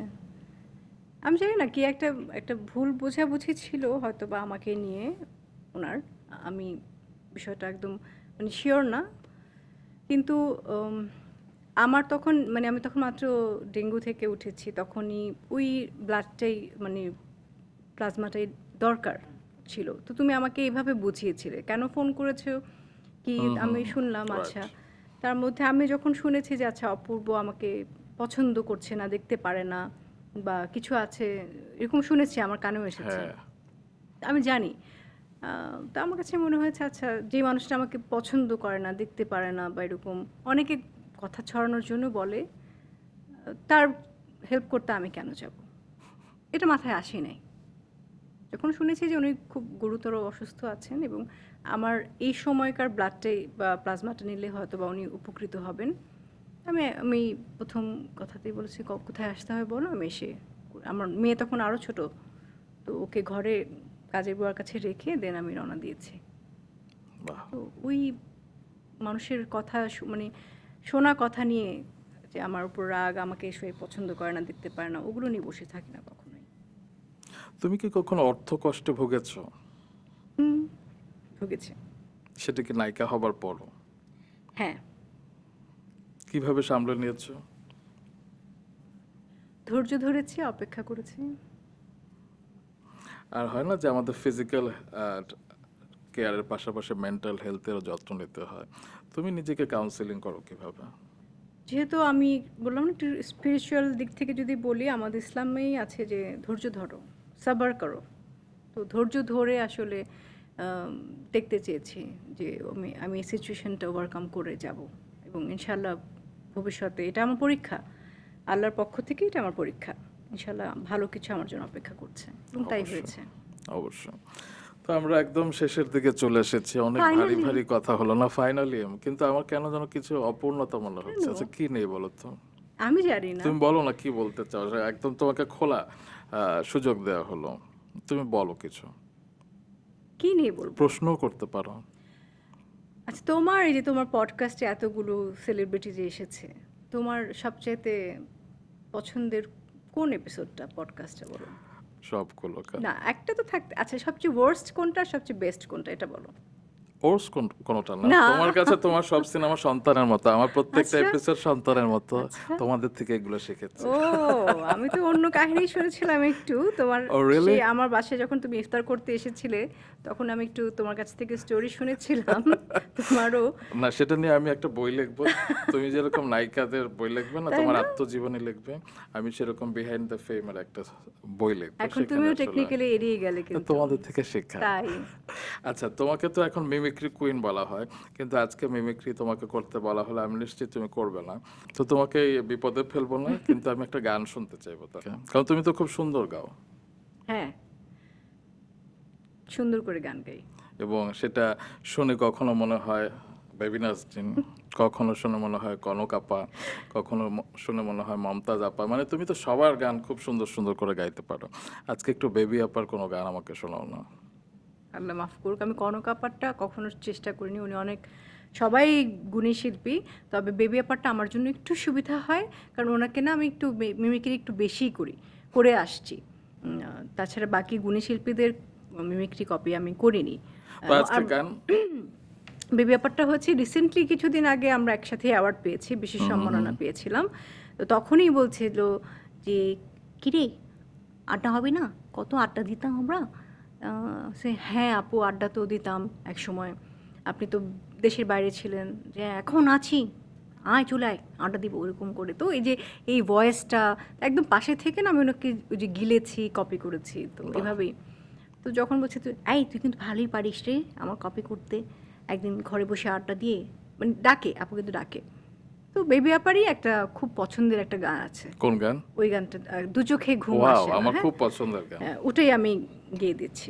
প্লিজ। রেডি? রেডি এবং ওয়ান। মনে করো বেবি আপা কোনো শোতে আছে, স্টেজ পারফরমেন্স আছে, সেইভাবে করে ওকে, যদি বেবি আপা গান করেন।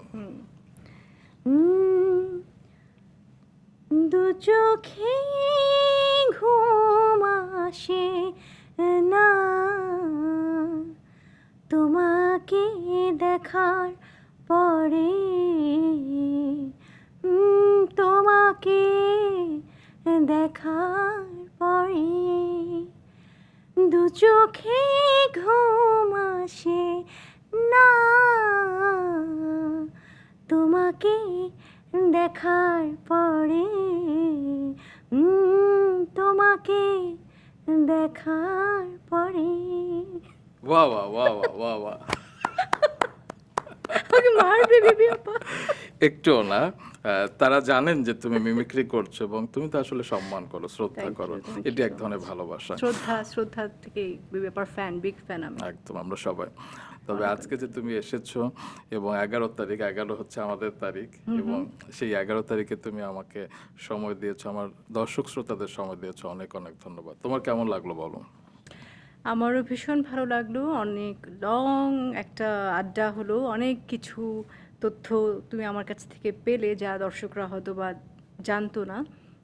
সেই সব কিছু বললাম, অনেক কথা বলতে পারলাম, এবং তোমার famous behind the fame RRK Rumman Rashid Khan show, এই পডকাস্ট শো সবাই দেখছে, কে না দেখছে, এবং সেই সাথে তুমি এত ফেমাস হয়ে গেছো, মাশাল্লাহ।